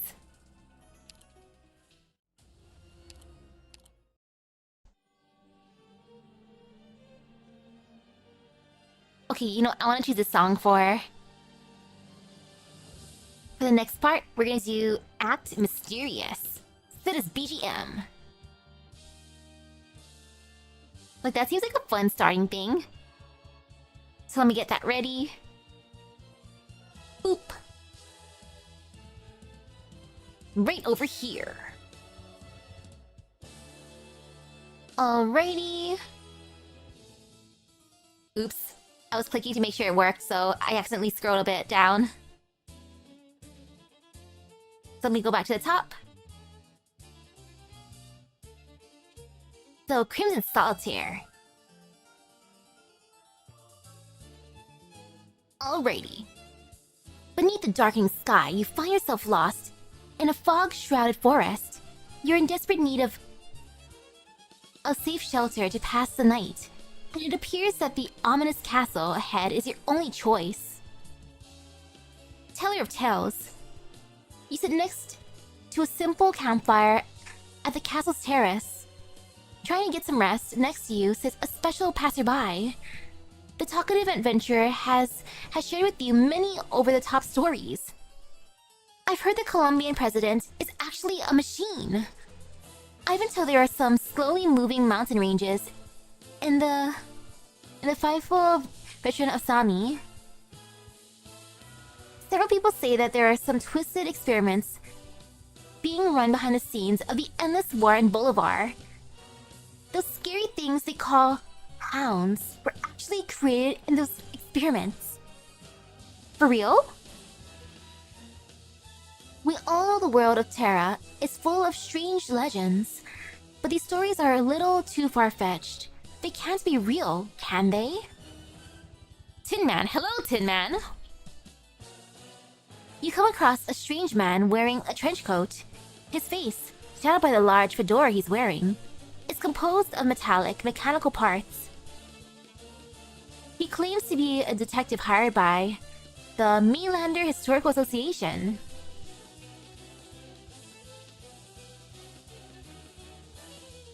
You think Sham's gonna be the one taking lead in this?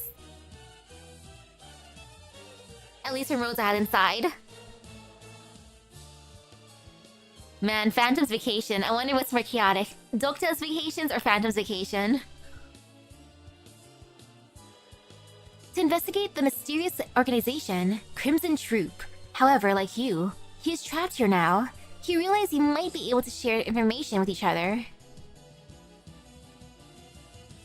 Try to share information? As far as I've uncovered, the Crimson Troop is an assassination agency with hitmen masquerading as performers. A few years ago, one of the troop's members, codenamed Solitaire, murdered a few of the organization's leaders, and the Crimson Troop fell apart soon after. Sadly, all that has happened here is in this castle, and this castle shows that this organization was never truly destroyed. They're still bringing death and suffering to the innocent. After he shares this information with you, the detective hands you some supplies. Oh no, an evil organization that is still there. Safe house. Oh, he thinks this is what he told the tale for during the storytelling in the furnace. Safe house. There is danger lying in wait in every corner of the old castle. The unusual environment, the enemies lurking in the shadows, and the grotesque happenings have been unceasing, wearing you and your squad out. Fortunately, you're able to find a corner to catch a breather every now and then. You would do well to manage your resources, relax, and plan your next steps quickly. Your next challenge will appear before long. Intensive training. The difficulties that lie ahead are unpredictable, and so we must hone our abilities. No house is truly safe from explosions. Gosh darn it, that Grail War. So many explosions. Trapped man. A youthful-looking feline man is hiding under the long table for some reason. Whenever someone comes close, he starts murmuring in an almost frightening way.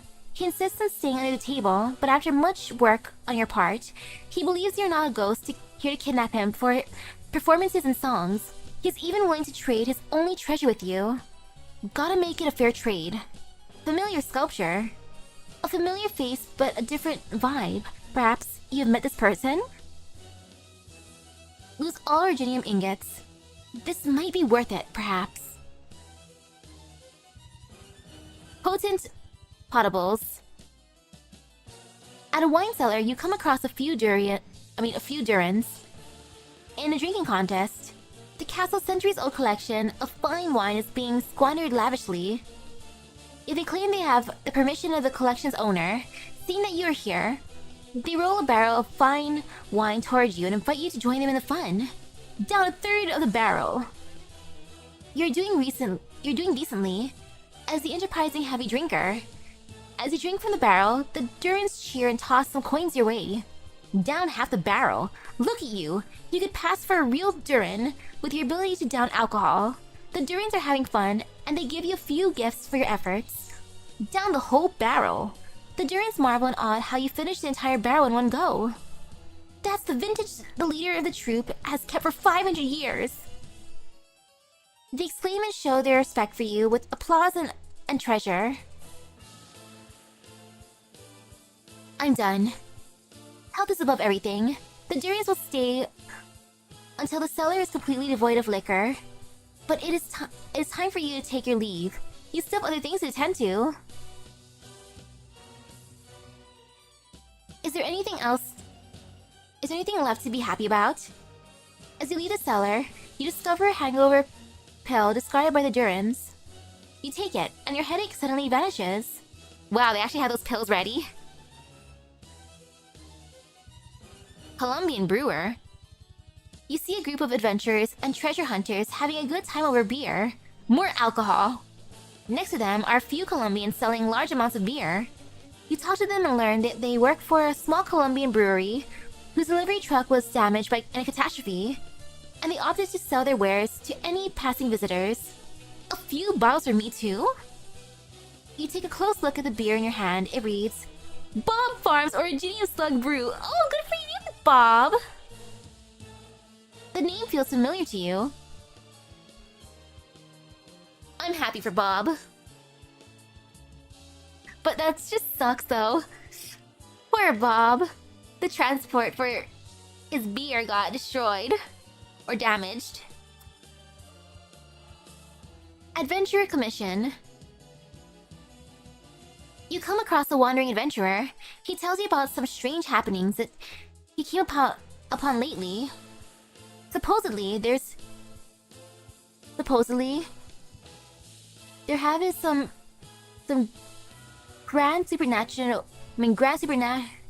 supernatural playhouse with phantoms partying hard on the stage each and every night. His search has proven to be futile, and he was almost attacked by a group of madmen spouting nonsense. He's preparing to leave now, and perhaps we can entrust to him a request for help from all of our allies waiting outside. Give a small gift. You take out a few ancient coins you found during your exploration and place them in the adventurer's hand. He smiles and promises to pass on your message. Phantom POV. Reprieve. You reach a hall with an oil painting in a most conspicuous location. The painting depicts the ending of a tragic story. At the end of the story, the protagonist discovers that his entire life is a fabricated conspiracy. In his grief, he leaps off a tall tower as a last-ditch effort to break free from their control. Poor guy. Let's take a closer look. You walk up to examine the oil painting. Suddenly, a puppet falls from above, shattering the pieces into pieces before you. Pick up the puppet. Worn-out puppet. He said he has had enough. He'll be a puppet no longer. If reality was already so difficult, he could have at least made things easier on himself in the story. Reprieve. You walk up the stairs and notice a familiar figure standing next to the window. The figure suddenly turns around and thanks you before squeezing a letter into your hand. Asks their name. Blank suicide note. His only wish was to escape the madman who wanted control over him. Now he got his wish. Before you receive an answer, the figure takes a step back and leaps out the window with a smile. Oof. Crazy puppets. A strange voice calls out from down the hallway. A swarm of puppets walking in a strange rhythm block your way. The puppets charge towards you, but it seems you are not their target. It is a broken puppet. Shield the puppet. A puppet strikes your face. Ouch. The puppets pull your ear and try to tie a small string around you. Ow. Hello, hello. You shield the broken puppet and charge forward, at last breaking 5 of the crazy puppets. And making your way into the other end of the hallway, there's a youth scribbling something on a piece of paper with a quill. You're handed a pair of scissors. Take it. Useless scissors. This pair of scissors has been used for far, far too long. So long that it can no longer cut anything tangible, and so long that it can cut all things tangible to shreds. Why a pair of scissors? There's no one around to answer the question, as the youth has already left. All I ask of you, the kind-hearted souls are being coerced to do wrong by the fanatics. The very sight brings you to tears, and it's time to put things right. Big Sad Lock, one of the works of the troupe's host. It isn't very well received amongst the troupe. They do not recognize the stuff's manipulation of a puppet as a kind of art, and its rough approach to things is constantly criticized by other members.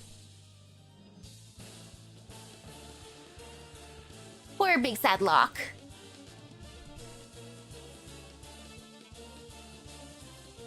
Though dang, I wonder if a lot of them are seen as puppets, like and cutesy stuff like that, because you know they were taken in as children, so it would make sense in that case. Still pretty oof thinking about it that way. Like sheesh. Oh puppets. Sad, sad puppets. Big Sad Lock is an arts creation built by one of the troupe's members at some point during his life.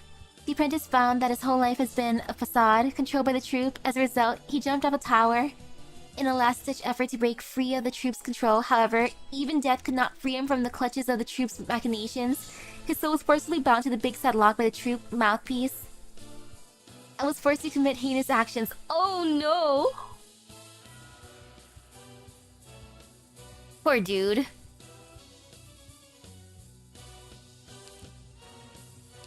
You know, we'll switch to puppet now. All because of the puppet. So now it's ending to Seeing True Mastermind.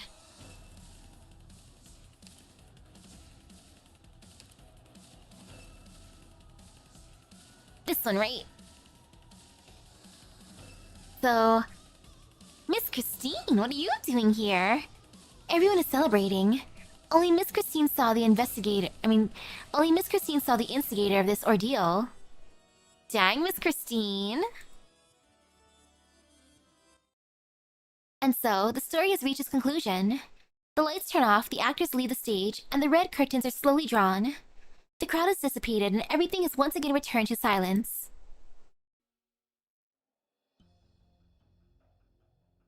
A giant puppet lies on the stage. There is not a peep of sound to be heard. Miss Christine would very much enjoy scratching her claws with its pliable fabric or burrowing into the exposed cotton for a quick rest. However, the mission at hand comes first. She must find out how Phantom is doing.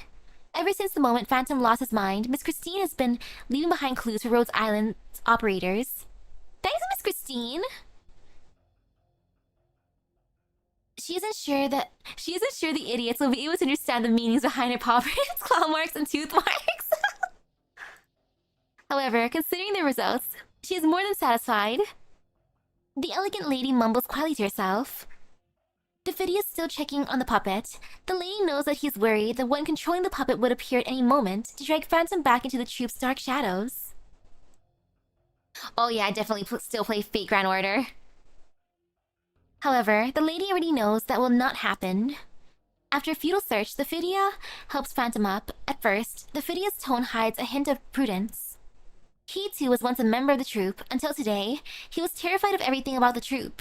Once he is certain Phantom has regained his true self, he relaxes and returns to his normal, gentle, melancholic composure. He walks on the stage and heads toward the exit of the castle. Phantom stops on top of the stairs, trying to put his disorderly motions together. As for the lady, she simply licks her paws next to his feet. She naturally looks around her surroundings, and when she feels an itch in her back, she naturally turns around to scratch her back. However, the moment her head begins to turn, she stops in her tracks. She stands horrified at what she sees. An unexpected guest.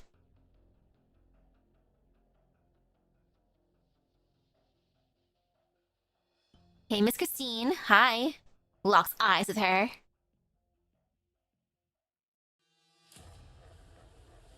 Looks like Phantom managed to gain his senses and was about to leave the castle, but it seems just as he was about to make his escape, one of the troop's important members drags him back. Darn. This must have happened during Rhodes Island. Shalom and his team start to make their way back to the castle. Or into the castle. You know, I'm happy that Miss Christine was able to escape and then bring everyone together. Like, thank you, Miss Christine. You're the greatest. She is the MVP. The most important lady. And let's see. Read communications recorder. Okay, 7, 8, 9, and 10.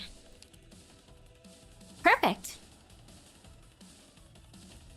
Mudrock, Warfarin, and Vigna. 07. Fellowship of the Sarkas. The Sarkas include many diverse cultures and intricate interracial relationships. However, to Mudrock, Warfarin, and Vigna, what brings them together is their friendship and their passion for life. And thank you. And that's what I mean. Us vampires usually only brand those close to us. When our mark lies entirely on another, we're either killed or we depend on each other for our lives. Is that clear? Wait, give me a moment. I understand. Huh? To gift fertile soil and to tribute strong stone are unalike. And that's why the children of soil and stone treat friends and family, phew. I've learned a thing or two today. What? Hold up, what are you guys talking about? And you, Vigna? What gift would you present to your friends? I'd probably whip out my axe and shred them a good tune, personally speaking. Actually, we're still on lunch break, right? I'll play for you guys. This'll raise the roof a little. Strum's guitar. Part 2. I forgot to ask last time, but why do you vampires put stamps on your best friends? Stamp is far too crude of a way of putting it. They're brands, you know. Fine, so what do brands do exactly?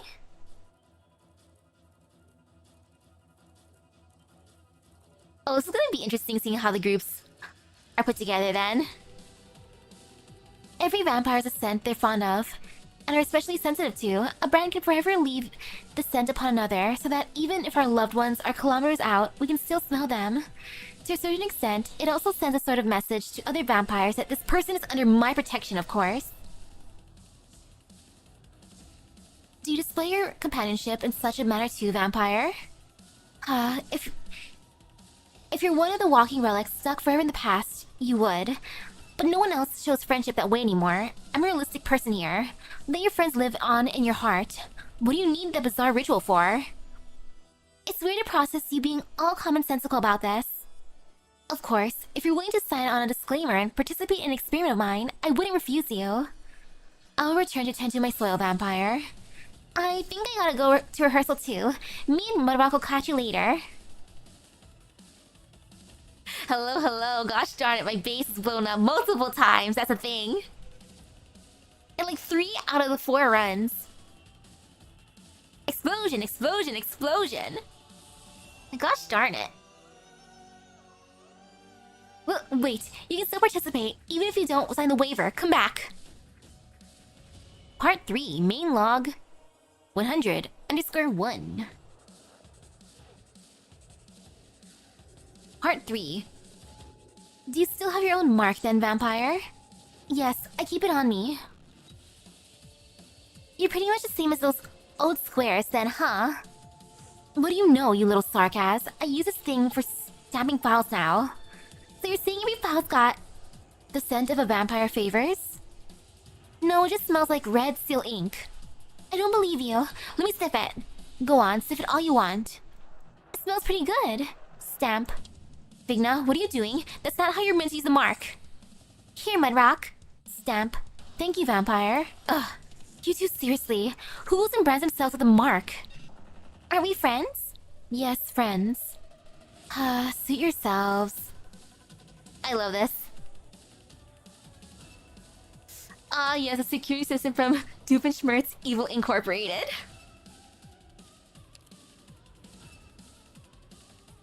Better than buying it from Zaya. Or heck, even Smart Brain. Oh, interesting group for this one. Palace, Kelsey, and Rangers. 08. Seniority and Rebirth. Intriguing. Those who seem to be the older in years are not necessarily older. Those who seem to be younger, they might indeed be younger. When flowers bloom from an old tree branch, is it the old getting a new breath of life? Or is it instead new lives opening their lives to the world's embrace? So this is the group of elders? Is that what it's implying? Part 1. In the Hall of Heroes, there's forever been a legend. It tells of a priest of devotion, fearlessness, and heroism true, bestowed with the rare honor of bearing the evergreen ivy. Thus the priest protects the warriors who fight for Minos until the ivy wilts in his hand. No natural plant can truly be evergreen in its triumph. Ah, indeed. Indeed. How fair a legend it is to hear, yet how cruel too. They call it evergreen, and why should it wither still? Ha ha, so legends usually go. No need to lose too much sleep over it, Miss Priest. Come to mention it, I think I've heard a similar rumor in my time. Oh? It must surely be a story just as riveting then. It's just something from my youngling years. Ah, it's been too long. The details escape me now. Alas, then it is truly a tale ancient to rival history's epics. Hardly. I just remember a soldier from another land who told us children plenty of stories. I remember the soldier once referred to a dead branch that kept sprouting new buds. It took your story to remind me of this old man of it. Did the soldier you mentioned come from Gaul? Correct. No wonder you've heard tell, Doctor, how mighty Gaul was in those days, and nobody ever speaks of it now. Ha ha. I think we've gotten sidetracked. Dang. During the times of Gaul, huh? Part 2. A dried branch, new buds drawn from the most withered places, then rotting and wilting on the most vigorous leaves. A forever growing stem, sterility, and exuberance twisted together, the newborn portion devouring the dead as nourishment, the dead finding birth anew from its own life. It's too hard for me to imagine hearing this story again after so many years. How miraculous! It isn't just a story. This branch exists in reality. I once witnessed it on the landship of a celebrated Gaulish noble, but all trace of it has been lost to the fires of war by now. That is truly a shame. If ever I had a chance to see it for myself. Ah, I think you better be off without really. And wherefore? I can answer that for you. Rumors say that obtaining this branch means obtaining rebirth, obtaining eternal life. Main log 101_1, Part 3. Eternal life. The proof of longevity, the name the Gauls assigned it. It doesn't hurt to live a little longer, but longevity is its own topic. I think I'm far enough gone from the woodlands by now. I couldn't go any further if I tried, and I wouldn't want to. Be that as it may, what of the fate of the Gaulish collector who possessed this miraculous branch? As far as I know, it never brought any holder any good luck.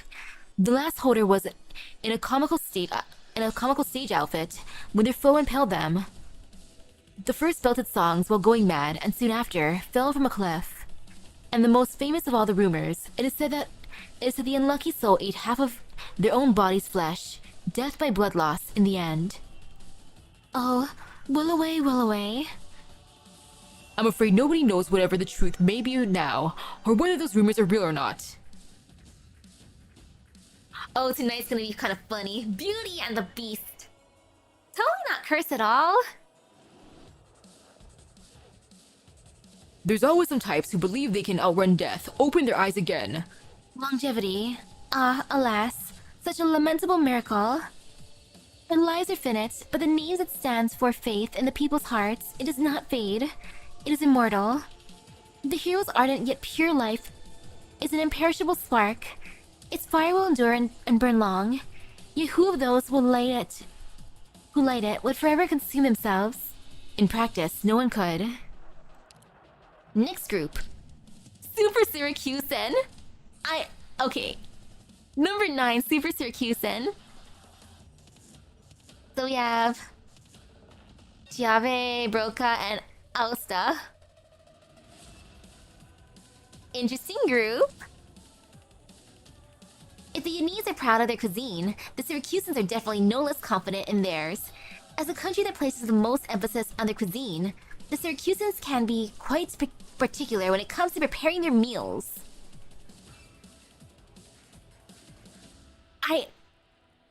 What are they doing here if they're focused on food? Part 1.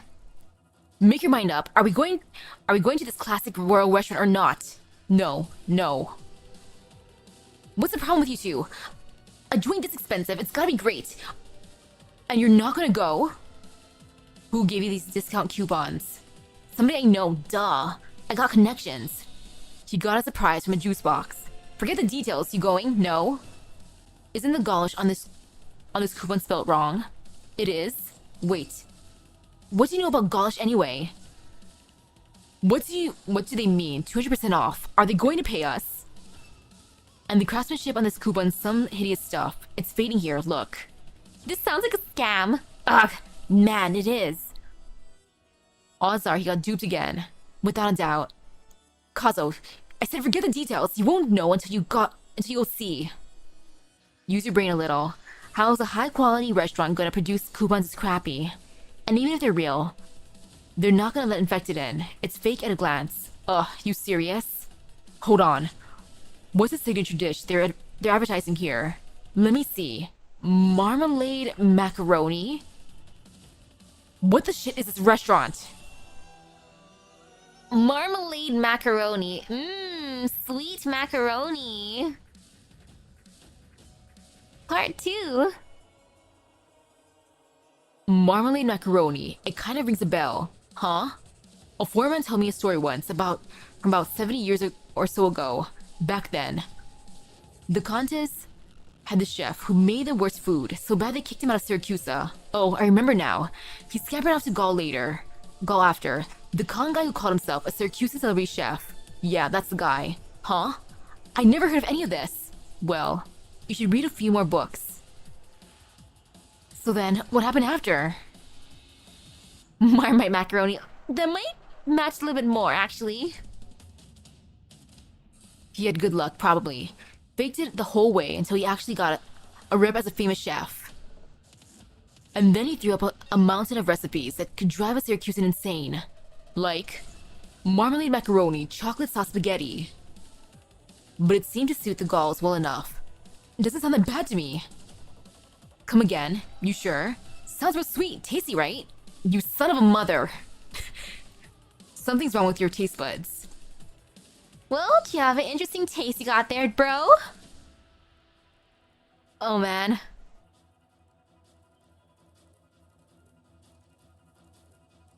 Since you love sweet stuff so much, maybe one of his distant relatives is a song to us somehow. The love of sweets. Main log 102_1, part 3.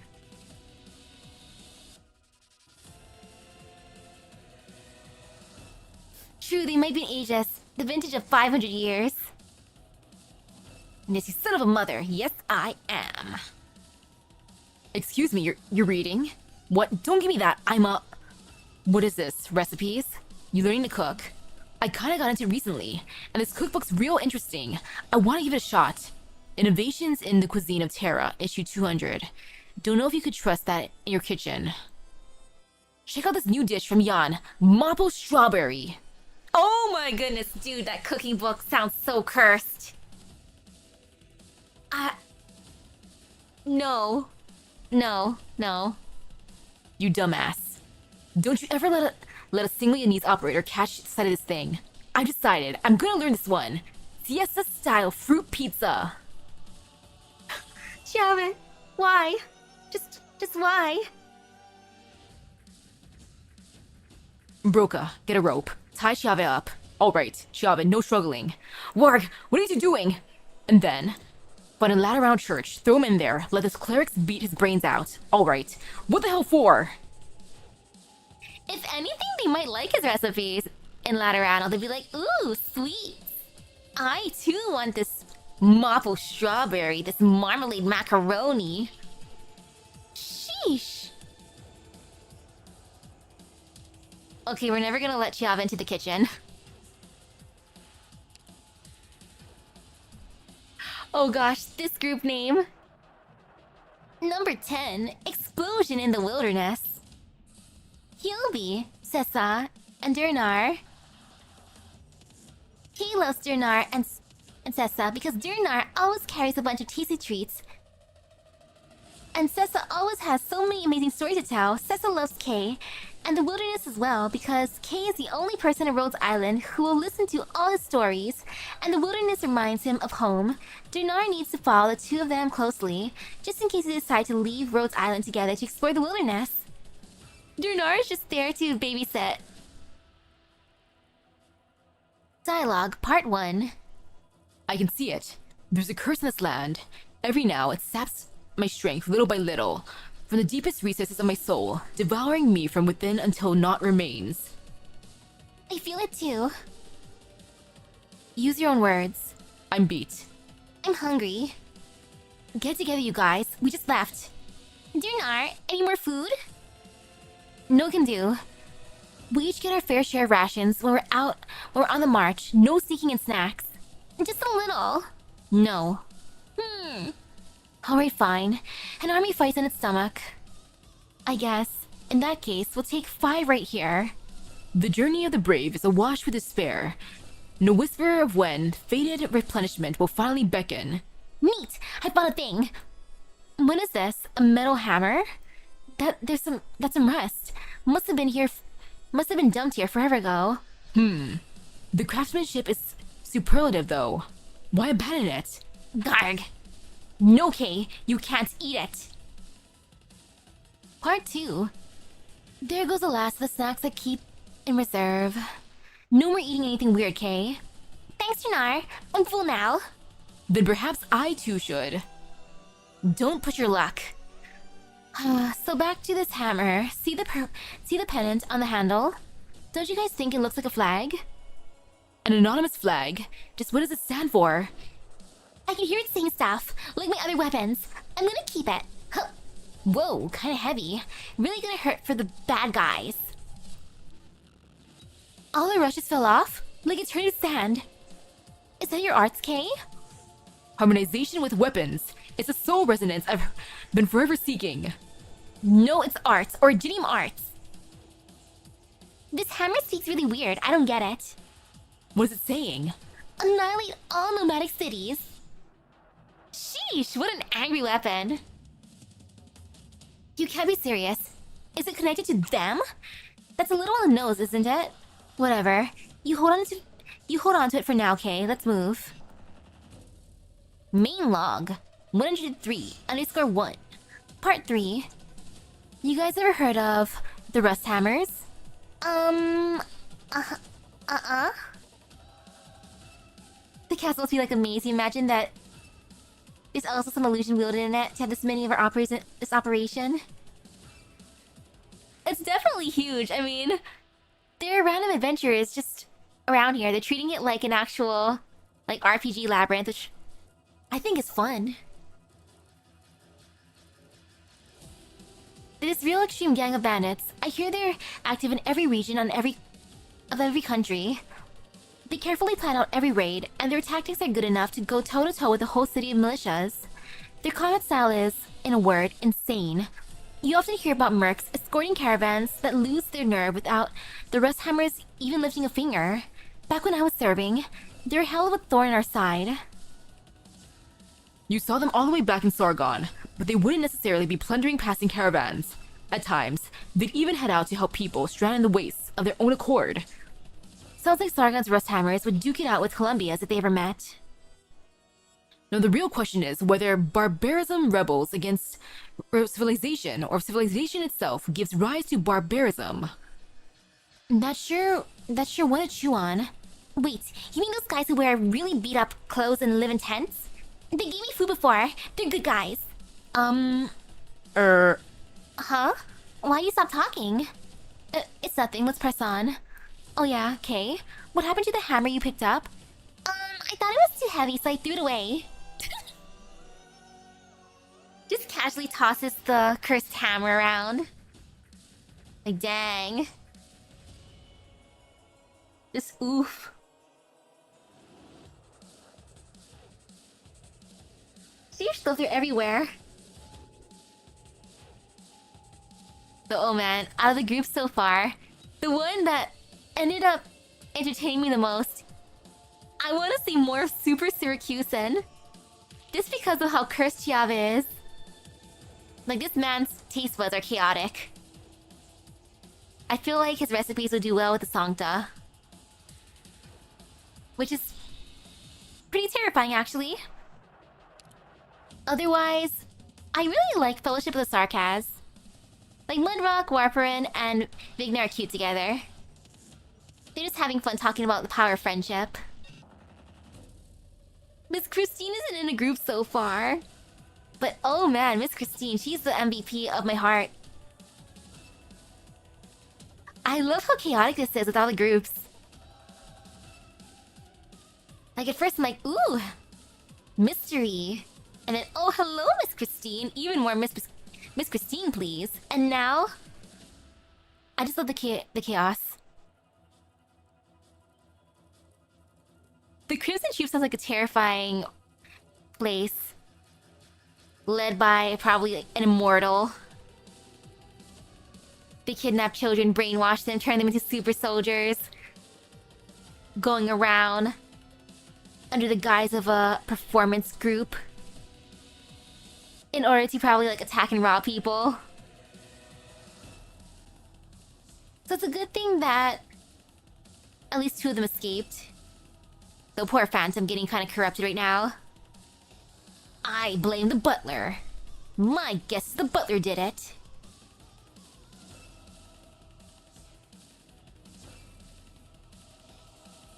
It seems oddly familiar in Deja Vu in terms of horror treatment.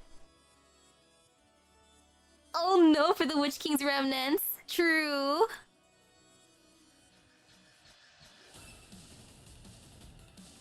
Yeah, based on behavior. I feel bad for them.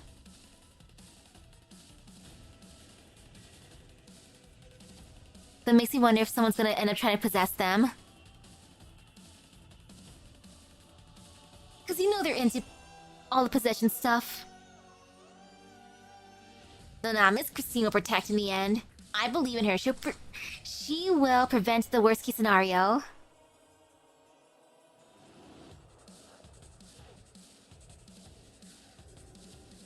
I am curious about how it's going for Phantom's side. He put in the old costume, went around the place, and then Miss Christine got to him.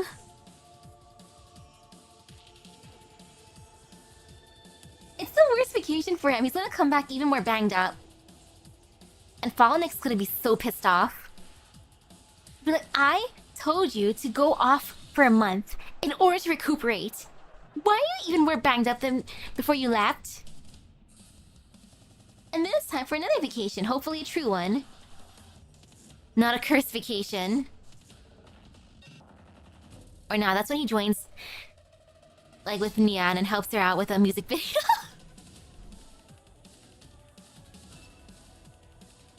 That could be the funny progression. You'll be like, you know what? I don't like this one place. Ah yes, my favorite vacation spot, the boxing ring. Oh man, it's insanity. Okay, I'm kind of curious about some of the other groups. Without looking too much into them, we're just gonna scroll a tiny bit, not gonna read. The ooh. Interesting.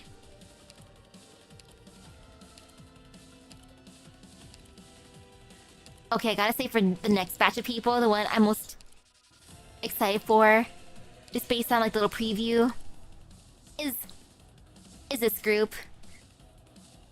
Like Tomimi, Gabriel, and Estelle.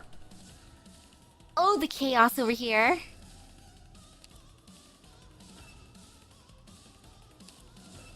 Like, dang. Interesting how these three are together.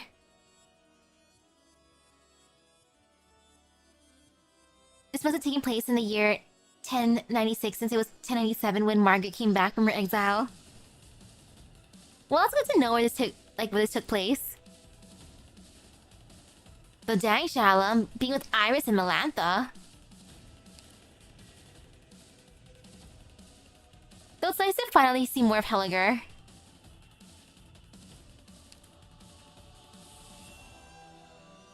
But also gonna be fun.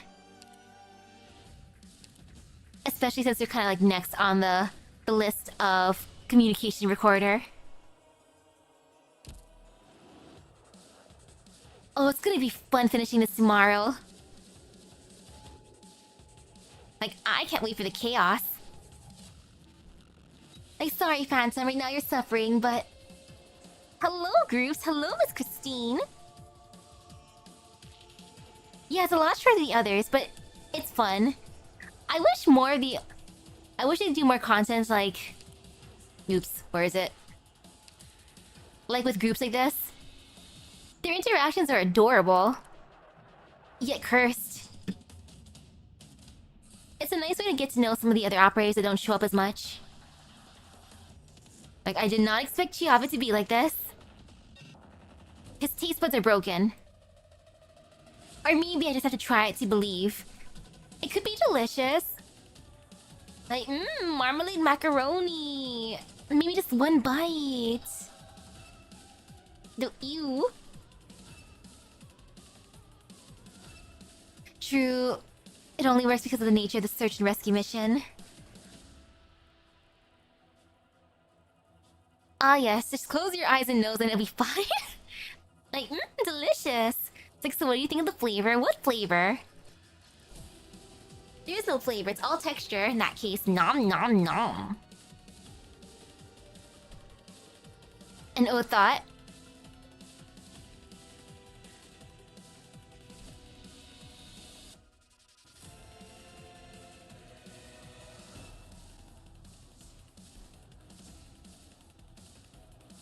The man for this part, if they do tie him up. I wonder how it's gonna be for writing the mission log. It's like, so how did your exploration go? We never left the entrance. We tied Chiave up. And that was that. There goes our exploration.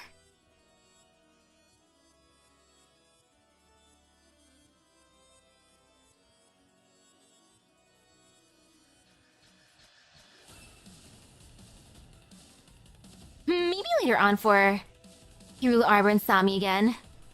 Because it was still pretty good earlier.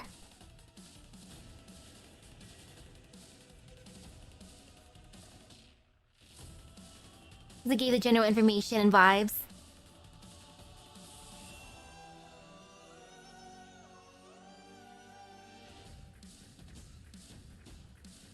Ooh, you think there might be a lot of missed content? Well, those ones were more intense. Like, way, way more intense. Okay, Hirula Arbor, such feels with Mizuki. That was the most surprising part. Mizuki. Precious son. The true bestie in the end.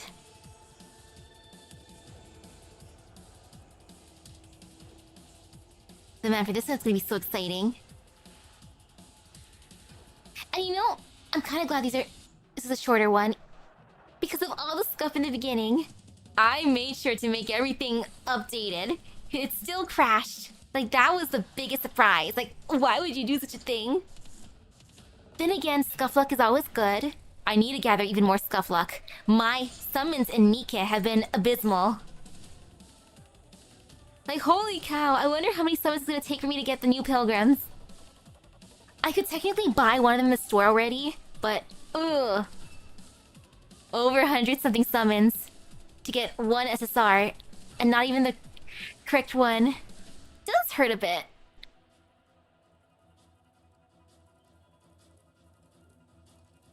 I can't wait for the chaos of the next event.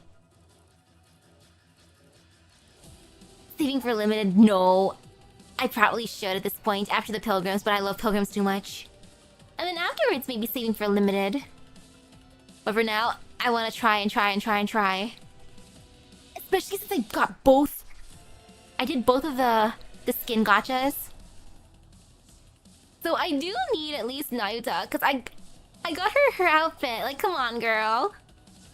Like, is it creepy to be like, hey, girl, I got you your $60 gacha skin. Will you come home for me, please? Like, totally not creepy at all. And then for Uma Musume, I really want Agnes Digital. I actually bought an Agnes Digital plushie of the horse. Hopefully that'll be a good enough catalyst. She's cute. I'll take her out and take a picture of her later on. For now, she's hidden. I'm just biding my time until she drops, what? In a couple of weeks, I think? Something like that. I think the date was supposed to be like 19 or something. Hey! Thank you for some gacha. For you, Nayuta. Hopefully her banner will be kind. At least in Arknights, my luck was decent.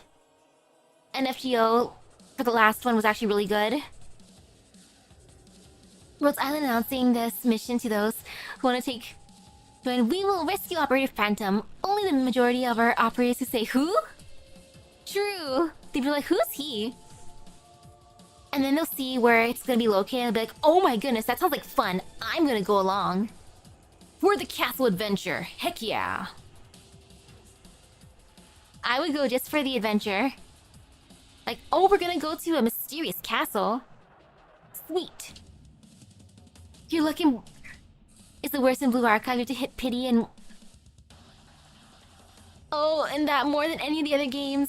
Ugh. Right now, I think my luck is probably the worst in Girls Frontline 2. I keep on losing the 50-50s. Which hurts. I'm like, gosh darn it, pity. Like, wow, thank you, game. Prize. And yes, we're only here for the adventure. We totally care to rescue ya from your suffering. The one who cares the most in the end is Miss Christine. And maybe Shalom. Mainly Miss Christine. Yeah, luckily it's truly 50-50. Or at least it should be, if not, boo! For the past not even past few dolls, I've been losing the 50-50. I'm like, but why? Come on, luck. Like heck, I was supposed to get Florence on pity, but then I decided to be mean at the very end. So I'm just biding my time because I'm guaranteed the banner person for the next pool that I do.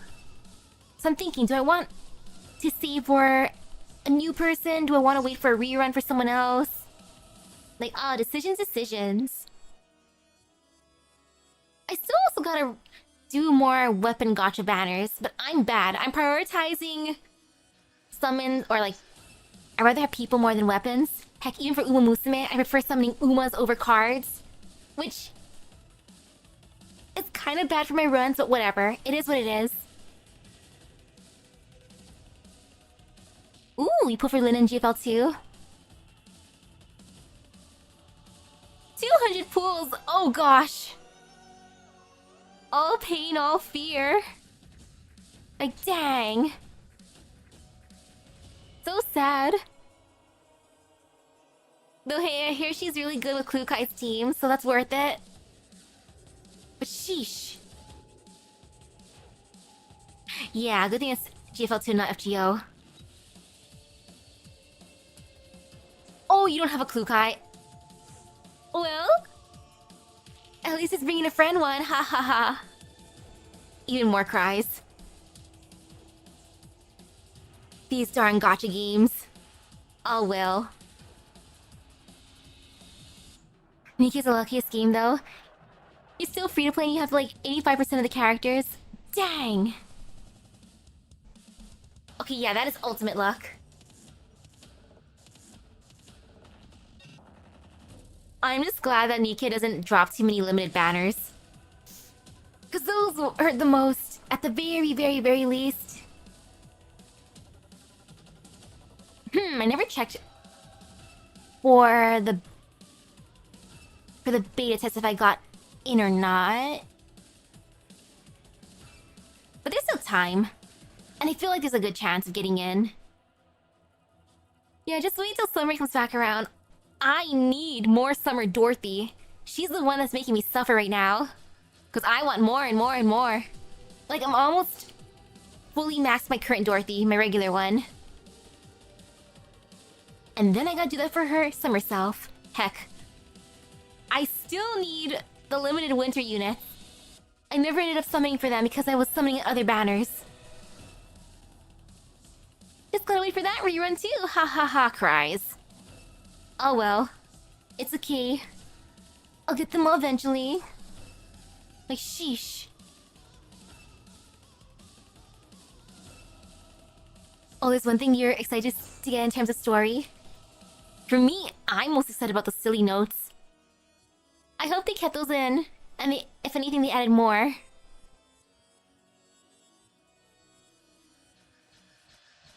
Oh, is that when our lead operators came to tell us to, meaning shit's about to get serious? True, that would be a sign.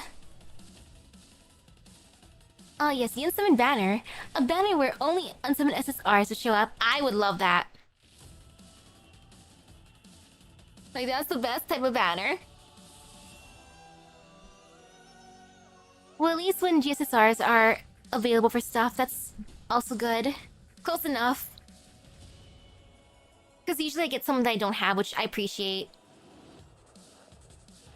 Even for Uma Musume. Which is funny considering I have like most of the Umas at this point.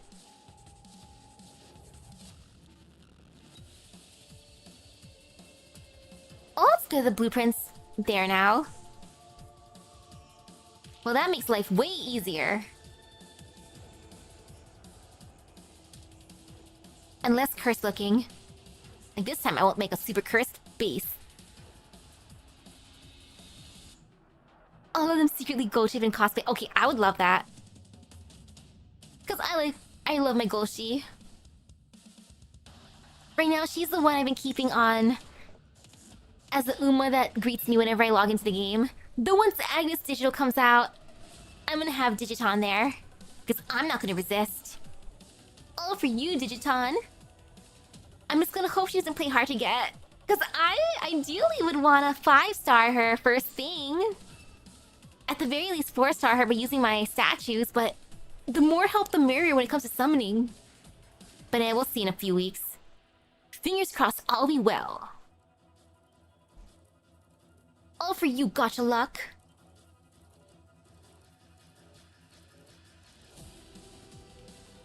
I would love using the blueprints, that'd be nice. Very, very nice. Like that, I would appreciate. Beautiful base, please. Get Typhoon's help. I wish I didn't get this Uma. Like, oh, it'd be a shame if this Uma were to visit my game. That'd be crazy. Instantly summons multiple times. Like, darn. That means my resources are gonna go poof. So sad. Ha ha ha. A single tear. A happy tear. Oh man, I feel pretty good right now. I don't even know what's for dinner. Worst case, I will make a peanut butter and honey sandwich. So I think Dad probably bought a bunch of stuff from Safeway for $5 Friday. I gotta see later on. And if I don't want that stuff, yeah, sandwich is good. Oh wait, I also have chips. I can eat some chips first. I got some spicy chips today. From 7-Eleven. Thank you, 7-Eleven, for having Bulldog chips. I'll take a picture of it later on. It's the same brand, or the same flavor of that one spicy noodle challenge, which I appreciate. Okay, good. Free gacha currency for the weapon banner. That I appreciate. Cause oh no, when games have two separate things. Ugh. All fear, all pain. So speaking of fear and pain, I'ma go for my chips.